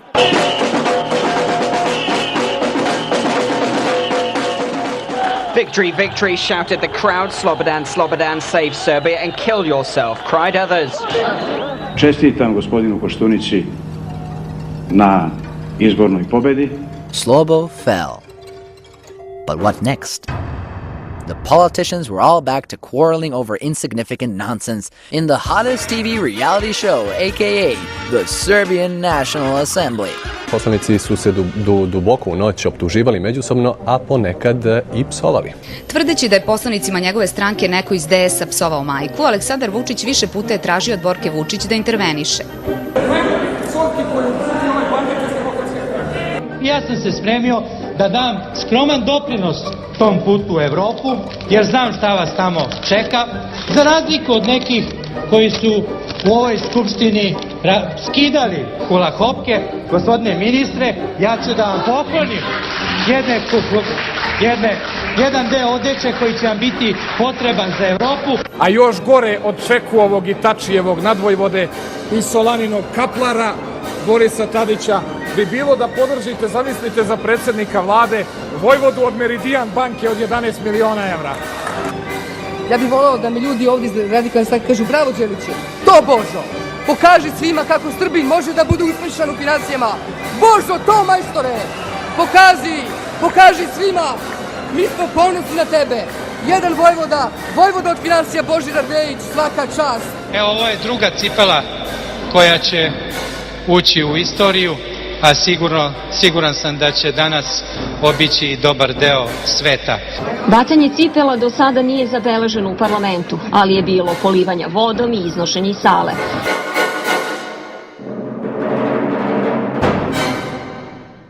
Instead of focusing on the really important things, they allowed the further fragmentation of Yugoslavia. In 2003, the name Yugoslavia officially ceased to exist, thanks to the genius prescription of Javier Solana. Je to onaj čuveni doktor Solana? Jest, čuveni natolog, poepsolog i bombardolog. However, one man didn't want to give up his country and its system so easily. Blaško Gabrić, from my hometown of Subotica, decided to make a radical move. Yugoslavian socialism was much, much better socialism than any other socialism, like comparing with Russians or comparing with Chinese. We had heaven. If you can imagine a heaven in the earth, that was Yugoslavia. Blaško explains who took away his piece of heaven. The Western world, they want to talk, you will go to heaven when you die. They don't want afford you a heaven when you are alive. So he turned his property of 15 hectares into a new, fourth Yugoslavia. If they destroy your factory, if they put everything on private, whatever we had, we don't have anymore, how you call that? But the West said this was democracy. We have a very, very nice joke when Muslim people ask the priest, how can he explain democracy to them, to be capable to understand? So, well, very simple, I can explain that to you. See, when I go in the top on minaret, and you are down below me, and I piss on you guys, even you can piss on me too. That's democracy. Well, jokes aside, taking away Yugoslavia's name had a more malevolent motive. Yeah, when they take Yugoslavia away, when they call Serbia and Montenegro, West promised to the Montenegro, leave the Serbia alone. Come 2006, after a controversial referendum, Montenegro became the newest country of the world. 55.4% of citizens voted for independence of Montenegro. However, another part of the former Yugoslavia still wanted that title. You guessed it, Kosovo. In the same year, negotiations began between the Belgrade government and the Albanian minority over the status of Kosovo.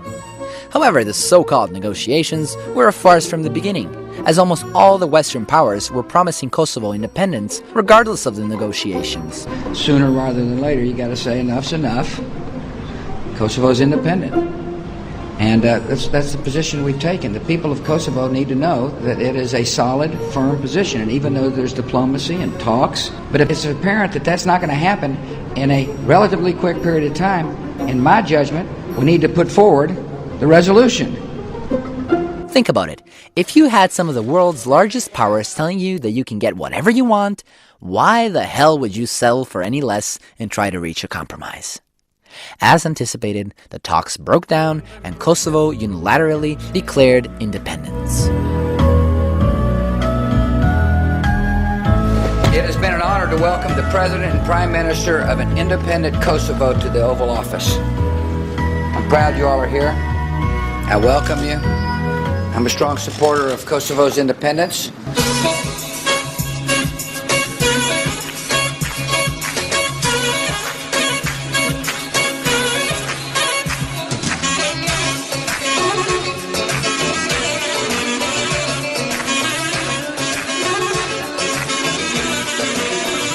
I pledge that the United States would continue to work with those nations that have not recognized an independent Kosovo to convince them to do so as quickly as possible. Contrary to what Bush had hoped, the majority of the world countries didn't recognize Kosovo, and it didn't even become a UN member state. Thus, Kosovo failed to become a country. What was absurd in this story is that the Albanian minority, which in all fairness did suffer greatly throughout the 1990s, thought that they actually got independence in 2008. Big day for Kosovo people, Albanians. Yeah. How do you feel? Oh, I am feeling very, very good. This is like a dream. As a Serb, I feel sorry for the Albanians because they've been duped even more than we have. They think they have an independent state. Kosovo is a U.S. military base. It happens to have some local color called Albanians, some local foliage like leaves on the trees. Institucionet e popullit Kosovës përullet për jetë me respektin më të lartë për ju zoti president dhe Shtetet e Bashkuara të Amerikës dhe popullin amerikan. But whether they could decide to do something not consistent with U.S. wishes, impossible. Do you think the Kosovo government could do anything without the Americans agreeing with it? No. Ne bi verovao da će moći nešto uraditi bez Amerikanca, Engleza, Nemaca, sile Francuske i te stvari. Da li smatrate da kosovska vlada može da donese neke odluke koje nisu u saglasnosti sa Amerikancima, recimo? Ne može. Zbog čega? Ne može. Amerika je Amerika. Ne može. Ne verujem. We listen Americans. America, there are 50 countries, states, yeah. So why Kosovo not be a part of America? Would support that? Yes, why not? They are just administrating everything in Kosovo. The Americans are in control? Yeah, they are pretty much in control here. We are not independent from European Union and from America. The formal channel whereby the international missions in Kosovo have the absolute power over all walks of political and economical life in Kosovo are represented through the international civilian representative, who has the right to expel any elected official or annul any laws that are passed by the Assembly of Kosovo. At the same time, there is an informal channel whereby the international community meddles within politics and economics in Kosovo through the ambassadors of the powerful countries that have been seen or presented itself as sponsors of the independence of Kosovo. The wishes of these ambassadors are kind of like orders to the Kosovo's politicians. Kosovo still remains a colony, and this colonization has actually degraded the life or the standard of living in Kosovo. On the other hand, the people of Serbia's other province were unaware of what was being prepared for them. Smack dab in the middle of the Pannonian Plain, Vojvodina has always been an attractive chunk of real estate exploited for its fertile farmland. After Kosovo's declaration of independence, the West turned their sights northward. Towards the end of 2009, in an article published in The Economist, the situation in Serbia's northern province was described as being on the thin end of a wedge leading to Vojvodina's independence. After all, Kosovo and Vojvodina had equally extensive autonomy. Magazin Economist je ozbiljan magazin i utoliko ta informacija je onespokojavajuća. And why did nobody take action? What's with the silence? You see, there's a way to get people to do something in Serbia, or any other Yugoslav country for that matter. Just tell them it's another step towards bringing them closer to the European Union. The EU, a unique political and economic partnership of European countries, provides states with an exchange of goods, people, and ideas on a market that includes around 1 billion inhabitants. Apart from the official definition, there's more to it than the eye can see. The European Union is a project of the elite class of Europe that denies the value of the genuine heritage of European civilization and seeks to replace it with politically correct dictate of the ideology of postmodernism and post-nationalism. First, your country has to open its market to EU products and sell all its banks, which is like giving away your queen and rook in a game of chess. Then your country's domestic industry, agriculture, and money market goes bust, which allows foreign companies to get a good purchase price on your most valuable assets. If we continue the chess analogy, your government is playing as a beginner against the EU, who is 10 steps ahead of you. You may know how to move the figures, but your opponent knows how to draw you to thin ice and get what he wants. Checkmate. In the Czech Republic, the EU forced the sugar industry to close their factories. Because the EU had too much sugar it was importing from Cuba that made them bigger profit. Instead, the Czechs got a little gift from the Germans, their dirty industry, which they couldn't keep in Germany due to the Kyoto Protocol. In Hungary, the people's vineyards were first destroyed by French dumping prices, which then caused the Hungarians to not be able to pay back their loans to the banks, and foreigners bought their property at low prices. This is why the most famous Hungarian vineyards, such as Tokaj, are owned by the English. There's no work, says this man, just poverty. The situation has become worse since the sugar factory in nearby Serench closed down last year. 80 people from Mizozombor lost their jobs. The factory is being torn down. I think you can see a pattern here. These places, like the Balkans and the rest of Eastern Europe, were not supposed to be colleagues and equals in a brotherhood of nations, but rather they were supposed to be markets for Western industrial goods. They were supposed to be markets for cheap labor. Nemačkog farmera da bi napravio puter košta $300 kilogram ili tona. Srpski proizvođač može da napravi puter za 200. Ali, pošto nemačka vlada daje subvenciju proizvođaču putera, taj puter košta $150. I taj puter je $50 jeftiniji nego srpski. I mi jednog dana dobijemo kompletnu lepezu uvežene poljoprivrednih roba, a naš seljak nema gde to da proda. Bear in mind it takes a while to join the EU. 12 godina mi treba potpuno da otvorimo vrata za robu iz Evropske unije, a oni izvoze robu koju subvencioniraju. I ona je jeftinija od naše proizvodnje. Mi nemamo pare da dajemo subvencije svojim poljoprivrednicima. Na taj način mi se od proizvođača poljoprivrednih proizvoda pretvaramo u uvoznika poljoprivrednih proizvoda. I na taj način oni gase našu poljoprivredu. Gase jednu po jednu granu. You won't hear about these things in the media, though. The European Union spends over 2 billion euros per year for its representation in the media. They sponsor shows on television, on radios. They sponsor programs and so on. They organize conferences, especially just for the journalists. It's a massive industry. You hardly ever hear criticism about the European Union from the journalists. In Serbia, there has never been a true debate about the European Union, and any attempt to even initiate such a debate was condemned up front as anti-European. Those who try to open such a debate are simply cut off. Ja kad ovdje slušam, meni je jako smešno šta vi sve to kažete o to Evropskoj uniji, pošto to je slovenski narod, pa i ja slušao 10 godina, ama baš bukvalno iste stvari, kod je to Cija štampala ili neko drugi. I pazite sad. Pre nego što kažeš, mogu te pitam, koga ti je plata? Ne, čekaj, mogu samo ako možeš da slušaš. Ja ću kritikovati globalizam na sva usta. Dobro, ajde izvolite. Gledaj, pazi, niko više u Sloveniji ne veruje u Evropsku uniju, taj san, a prošlo je par meseci, pošto će sad 50.000 ljudi da otpuste, jer sve tvornice, ne sve, se zatvaraju, sele se u Rumunsku, u Honduras, čovječe, gde je to? I u Kinu, razumeš? Na sreću dolazi u Srbiju neki. Ti pričaš o nekim partnerima iz Slovenije, gde se glavni direktori koji ovde ulažu u tu zemlju prebacivaju, hvalisaju kako koloniziraju Srbiju, ceo Balkan.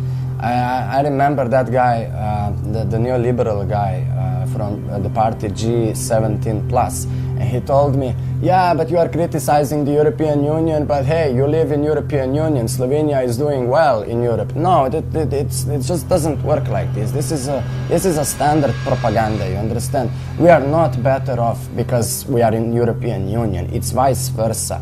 We are in European Union because we did better off than other, for example, former republics of Yugoslavia. After the death of Yugoslavia, every single former Yugoslav republic wanted to become a member of the EU. Slovenia was the first to actually join in 2004. but wasn't dazzled much. We are no more a country, we are just a region of European Union. Why do I claim that? We have no monetary policy.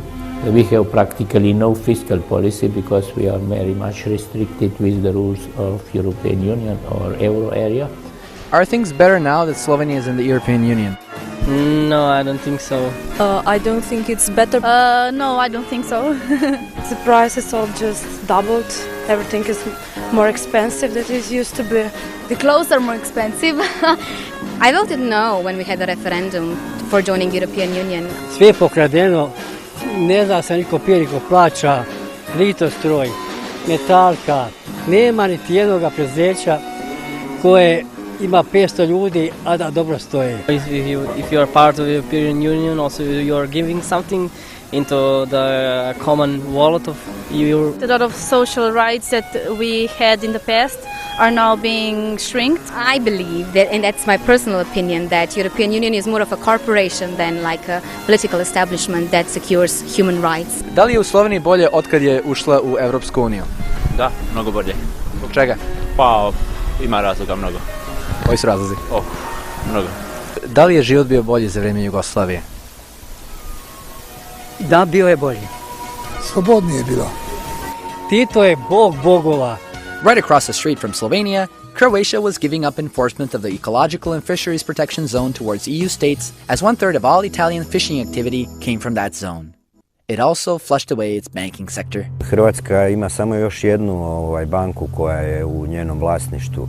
Bila je primorana sve banke prodati strancima. Hrvatski Telekom je prodan Deutsche Telekomu. Mi dalje ne znamo sadržaj tog ugovora. On the other hand, people in Serbia find it hard to stop trusting everything that comes from the West, often readily believing their propaganda that the West really loves them, and that even when they're bombing Serbs, they're doing it for the Serbs' own good. I think the situation that we're in today is the result of something that I call predatory capitalism. And it really got underway in the 70s when I was an economic hitman. We used predatory capitalism in the third world a lot. And the first principle is that the only responsibility of business is to maximize profits, regardless of the social and environmental costs. U Jugoslaviji su nuđeni vrlo povoljni krediti da mi uđemo u što veću kreditnu zaduženost. Ako ste ekonomski jaki, onda ste i vojno jaki. Onda ste jaki po svim pitanjima. Ali ako ste zaduženi i ako vaša ekonomija slabi, onda vi slabite na svim frontovima. As Yugoslavia broke up, the federal debt was distributed between the successor states. At the end of the 2000s, the prosperity everyone was promised clearly kicked in. Montenegro, from a debt of $416 million, had acquired a debt of $4.7 billion. Macedonia had jumped from $890 million to $6.7 billion. Bosnia went from $2.1 billion to $16.5 billion. Serbia's debt increased from $5.5 billion to $38 billion. Slovenia from $2.6 billion to a shocking $56.3 billion.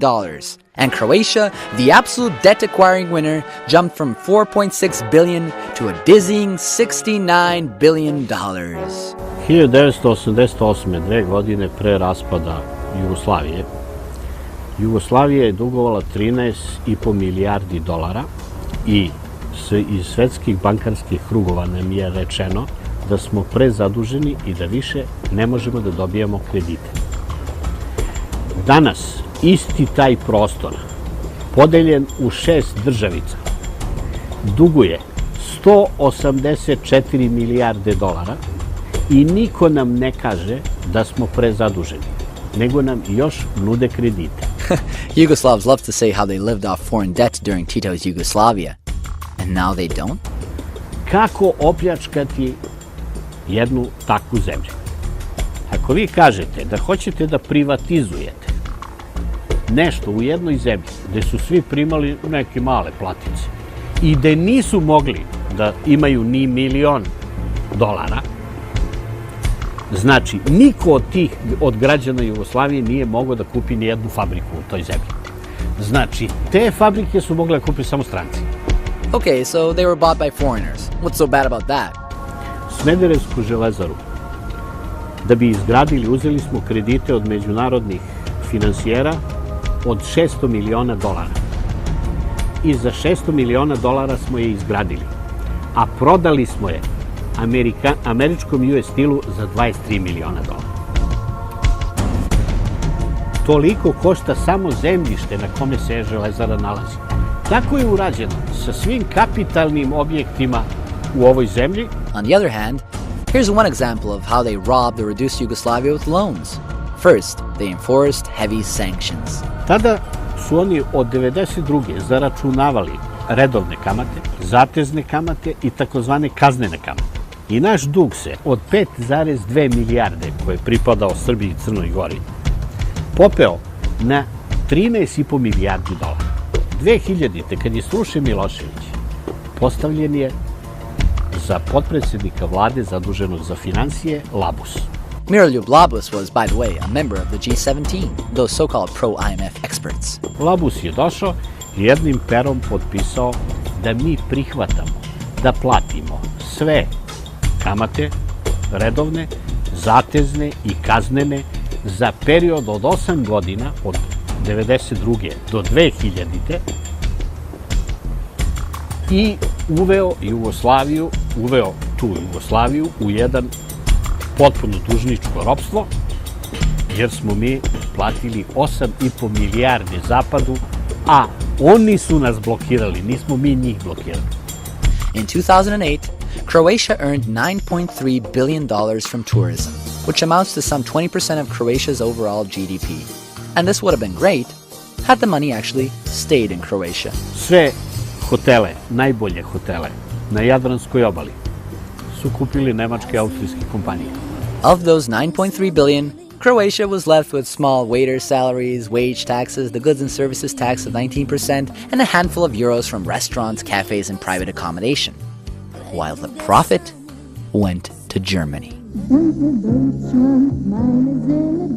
With the macroeconomic stability at stake in all the republics, the IMF and World Bank step in to save the day. And how do they do it? Let's say the IMF and World Bank give you a loan of $300 million, to which you have to pay an interest of 5.5 to 7%. But the money doesn't go anywhere. No, it stays in big American or German banks, as well as the Republic's foreign exchange reserves, to which you get 2 to 2.5% interest. Then, those same banks, with essentially the Republic's money, give investment loans to the republics through different development funds, which again increases their debt that they can repay only with fresh new loans.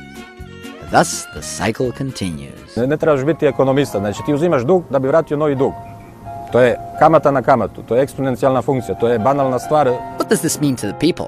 Well, if we divide up every country's debt by its population, this is how much every citizen would have to pay. Yet many people still think that foreign factors want to help them. Želi se uništiti, i to se uspješno nažalost radi, dosta dobro, vjera u vlastite mogućnosti, vlastite sposobnosti. Kaže, nije to samo za Hrvatsku, to se svugdje, po istom principu svugdje radi. Kao, ne možemo sami, moramo pomoć ovoga, pomoć onoga, kao neko će nam pomoći, pogotovo da će nam pomoći te svjetske banke ili takve strukture. A to je jedna obmana, jedna laž, znači iz te laži treba izići van. Foreign banks used the desperate state of the Yugoslav population for their own gains, sometimes by criminal means. Hypo Alpe Adria banka, to je austrijska banka koja je prala prljavi novac sa Balkana, kupujući nekretnine po Hrvatskoj, pa je onda ta banka bila prodana njemačkoj Bayerische Landesbank, koja je na kraju bankrotirala i sad njemački porezni obveznici moraju platiti 3 milijarde eura za sanaciju te banke. The dire situation was made worse by the world financial crisis, so Croatia looked at what else the country had a lot of that it could sell. That's right, islands. In 2009, Britain's independent newspaper announced that Croatia wants to sell the Brijuni Islands, which is also a national park, and located on it, Tito's luxurious former residence.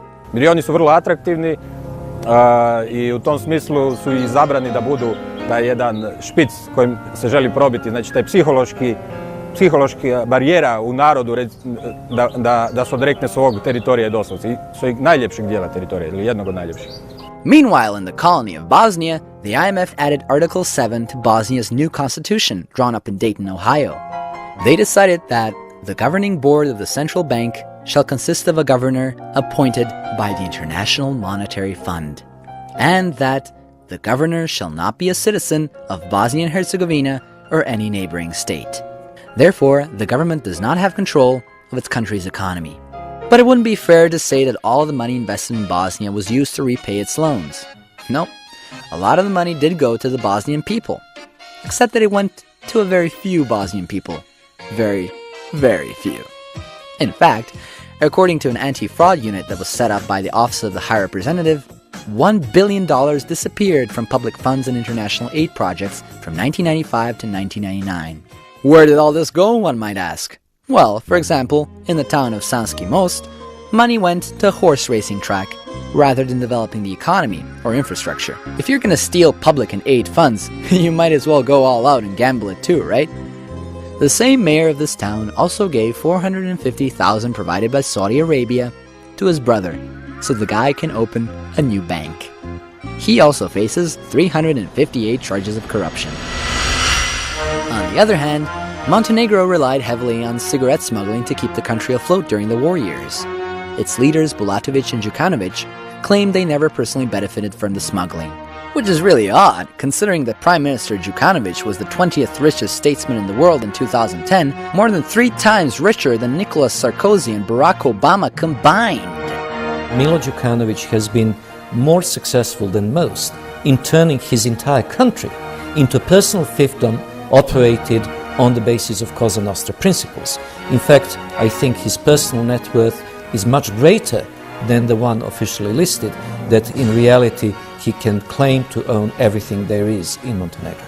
Since these elites couldn't care less about anyone else, the people at the bottom of the food chain had to resort to desperate acts.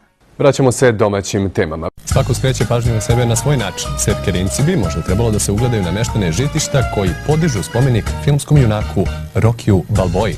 Ne bi li tako skrenuli pažnju na probleme svog mesta, jedine nerazvijene opštine u Vojvodini? 44-year-old Samir was born in Bosnia, and he is convinced that under these layers of dirt is the largest pyramid in the world.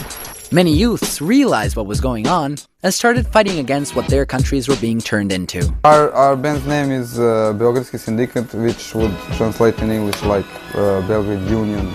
Belgrade Union is a Serbian rap band famous for its critical views towards society's elite and criminal elements. Znam da ovde je stranje, al meni je do jaja, je bruka i sramota, koliko imam para, život ko na slici, al ne plaćam poreze, moj životni moto je, ima se, može se, pare su u Švici. Boško Čirković from Belgrade Union explained why not many people were taking action against the injustice. A lot of young Serbians and youth of the world just thinks about material stuff, and going into the politics, they do it just to get more material stuff.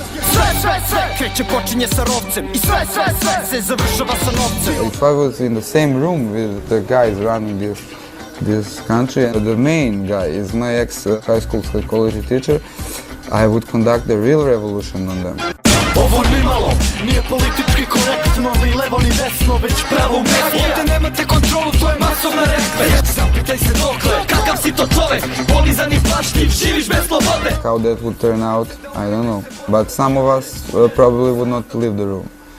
One su sistem, instrukcija, dogma, korupcija, teror, institucija, represija, ubija, mafija, murija, država, hajdučija, kadija, sudija, a mi smo revolucija. Nije naša Srbija. Down in Sarajevo, things weren't much different. Mi potražujemo danas plate za 2003. 2004. 2005. 2006. i molim vas lijepo 2007. godinu. Ovo je zemlja koja se zove Bosna i Hercegovina. U ovoj zemlji se pljačka na sve strane. I opet će najveću cijenu za to platiti građani ove zemlje. Ne dam ostavku, neće ova vlada podnijeti ostavku. Neće iz 1000 razloga. Država propada, a vladajući kleptomani se sve više bogate. Sve trpi, šuti, bit će bolje, bit će bolje. Pa ovo je država za požaliti.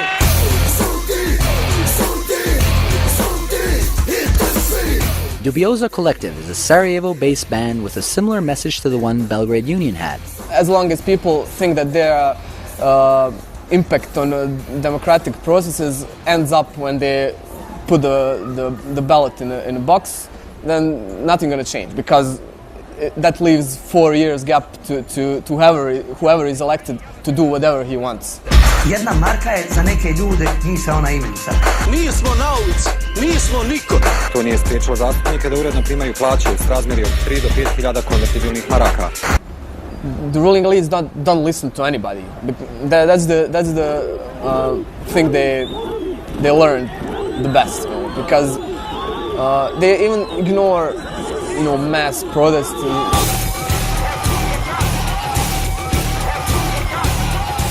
Oni vrlo vješto koriste tu jeftinu priču nacionalizma i s njom zaluđuju mase kako bi se sve više i više bogatili. Protiv tih elita smo mi. Sadly, the elite in power, even when the majority was against them, still didn't listen. One of my very close and very trusted friends was at a dinner, a private dinner, at which the American ambassador Cameron Munter was present. That dinner was held between the election, in which the Radical Party, which is much more independence-oriented than the Democratic Party, had apparently won the election. They had the most votes of any party. And we were all expecting that, well, the people have spoken, there's been an election, the biggest party's going to form the government. And my friend asked Cameron Munter, well, Mr. Munter, it seems that your mission here has been a failure. The mission to bring Serbia under the imperial tutelage. He said, I wouldn't speak so soon. In fact, I'd watch the television tomorrow and see what the results of the meeting between Mr. Tadić and Mr. Dačić are. Evropska unija pozdravila je dogovor koalicija okupljenih oko Tadićeve demokratske stranke i socijalista kao realnu šansu da Beograd dobije proevropsku vladu. And as the government itself was formed by Washington, the policies and laws were also dictated from abroad. The U.S. Chamber of Commerce is writing laws for the government of Serbia and telling them these are the laws we want you to pass. Thus, the former Yugoslav countries started becoming NATO member states. Do you know what it means to join NATO? You have to get rid of all your weapon systems which are domestically produced, domestically designed, domestically developed, designed for your terrain, to re-equip yourself with F-16s, F-18s, F-22s, at the cost of hundreds and hundreds and hundreds of millions of dollars per plane. And your sons and daughters have to go and fight. And where do they want us to fight? They want us to put on the night vision goggles and go to Afghanistan and kill them dang ragheads who never did anything to us. Profits and military gains were again being acquired from these economic and geopolitical colonies. The people were completely unaware of what was happening to them and thought that they were finally free and independent. What happened to Yugoslavia could be considered like a classic example of colonization. It's sort of a new flavor, but it's still colonization. Rather than trying to colonize the unsettled areas of the world, I mean, why not just create a mess and then fix it? Then you basically own a chunk of the world which was already developed and consuming. They wanted a Yugoslavia whose rich natural resources would be at the disposal of multinational corporations, whose populations would work at subsistence wages, whose economy offered no competition with existing capitalist producers, only new investment opportunities. They wanted a Yugoslavia whose petroleum, engineering, mining, and automotive industries would be undone and de-industrialized. And they wanted to abolish Yugoslavia's public sector services and social programs. And they did it. Furthermore, the harmony that the people of Yugoslavia had been building for the greater good was crushed. It is a stereotype that the hatred between the population in Yugoslavia was always there. The South Slavs traveled together to arrive in these lands from the north and found their piece of heaven around the 6th century. Hatred was later manufactured by greater powers, who saw it appropriate to teach the Slavs how to be civilized and democratic. Consider that for the better part of the 20th century, black people weren't even allowed to sit at the front of the bus in the US, while the Dubrovnik Republic actually abolished slavery back in 1642, when the US was still a British colony and didn't exist as a country. The Western hypocrisy was obvious. Why would a Croat really hate a Serb or a Serb hate a Muslim? Because of what someone somewhere did and who knows when? Because of what TV says? Hasn't history shown that these people were in fact able to live together? Or is this all irrelevant the moment someone starts arguing about who did what to whom how many times worse? To živiš neprekidno u nekoj mržnji Da li živiš u nekom neprekidnom strahu iza sebe ili nekog jednostavno toliko mrziš da ti se sva tvoja pozitivna energija bazira na tome da to prepoznaš, razlikuješ i da nekom iracionalnom silom manifestuješ tu svoju mržnju. Od toga se ne živi. Od toga žive bolesnici. There is no such thing as biological hatred, that a certain group is predestined to hate another. Anyone who says any different has an agenda. Trust me. I know what you're gonna say. Boris, all you do is criticize without offering a solution. Well, for the solution, all you need to do is look at the stories of those who said no to this madness, who decide to act as human beings during inhuman times. Kad se čovjek makne ispod kišobrana kolektiviteta koji ga gura prema zlu, može biti plemenit i hrabar. Da su ljudi bili i da je bilo većina onih koji su razmišljali kao moj suprug, naravno da do rata ne bi došlo. Corrupt politicians, army generals, or war profiteers were to blame for the colonization of Yugoslavia just as much as the colonists from the West. Nobody could have done this to us if we were not as weak as we are in defining ourselves and defending our own history. If we, as a nation, stand up, no one can keep us down. There is no cruise missile, there is no imperial power, there is no spying network, there is no media domination that can crush our people. Yugoslavs must become aware that their countries are Western colonies, victims of rampant and merciless globalization, bound by economic, social, and political chains. If they don't, the weight of chains will slowly get unbearable. The land of the South Slavs, whatever you call it, has great potential shared by some of the most diverse and enigmatic people in the world. The East thought they were the West. The West considered them the East. Some of them misunderstood their place in the clash of currents, so outside powers exploited them for centuries. Enough.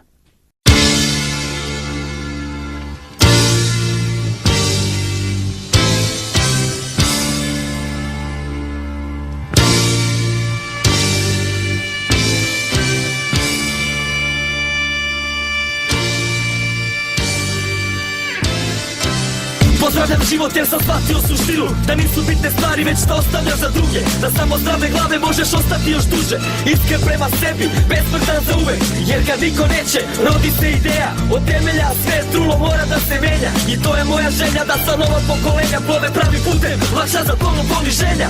Nisam do siteja, tribu sam iz geta, nisam čito mogo, ali jesam koliko treba, i sam neko smeta, što nisam prljav i bedan, umem udence da vrati, i dodam im još jedan, pa nazad na početak, jer ovde sve stalo, ovde laži su realnost, okruženje sramno, dok ne promenimo svest, jacivat ću se stalno, nema predaje, povlačenja za mene, to je strano. Još uvek sanjam mračne oblake da prolaze, još uvek mislim kako jedna reč promenit će sve, i onog dana kada mene više ne bude, ni tada nema povlačenja, nema predaje. Sutra da sve tako padne vreo kamen, kad upepeo na sve budem leo plamen, da ću te pitati šta ti znače pare, titule i zgrade, sve je to za džabe, nećeš teći poštovanje za keš varajući gladne, ljubavi ima samo onaj koje daje, sve za roditelje, braću, ženu i drugare, sokole u jatu, verne sindikalce, što krče svoje trase kroz mulji barikade, ne prateći ljude nego svoje ideale. Ta ideja će opstati, baš će betonski blokovi, i na noge će se podići oslobođeni robovi, mi stvorit ćemo bolji sve, to je perspektiva, mi smo nova ofanziva, naša borba je živa i dalje. Još uvek sanjam mračne oblake da prolaze, još uvek mislim kako jedna reč promenit će sve, i onog dana kada mene više ne bude, ni tada nema povlačenja, nema predaje.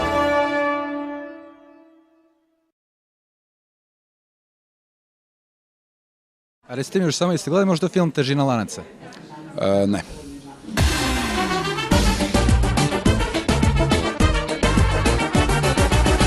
Every generation needs a revolution.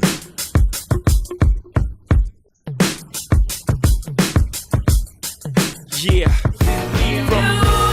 The United States, through media outlets and Hollywood, has had this enormous propaganda vehicle to make it believe that the United States was truly its best friend. Serbian public, they immediately discard us and discharge us as paid by NATO. But where does the center receive its funding? From Open Society Fund in Belgrade, from National Endowment for Democracy, from Rockefeller Brother Foundation, for 2 events from NATO Public Diplomacy, but it was not enough. So you are paid by NATO in a way? For 2 events. From the director of Kosovo, can you imagine? And the weight of chains. Je lažete. Da, ponekad kada je to neophodno I kada je to opšte korisno. Comes a true story that will make you rise up and take action. European Union, the European Central Bank, the IMF are pretty much carrying out policies which are extremely hard to justify. There came a point when we would have to break the rules to do the right thing to help those who couldn't help themselves. Are you going to tell us how you did it? Serbia, Croatia, Bosnia, Slovenia, Macedonia, Montenegro. Once Yugoslavia, now divided and conquered. What's next? Kako promeniti ljudsku svest? Isključivo verujem u poruke rada. Boris Malagurski presents No solution! No solution! The Weight of Chains 2. Zar mislite da je meni prijatno kada o meni govore da sam najveći lažov, da treba da me uhapse? Nije ni meni prijatno. Donate now.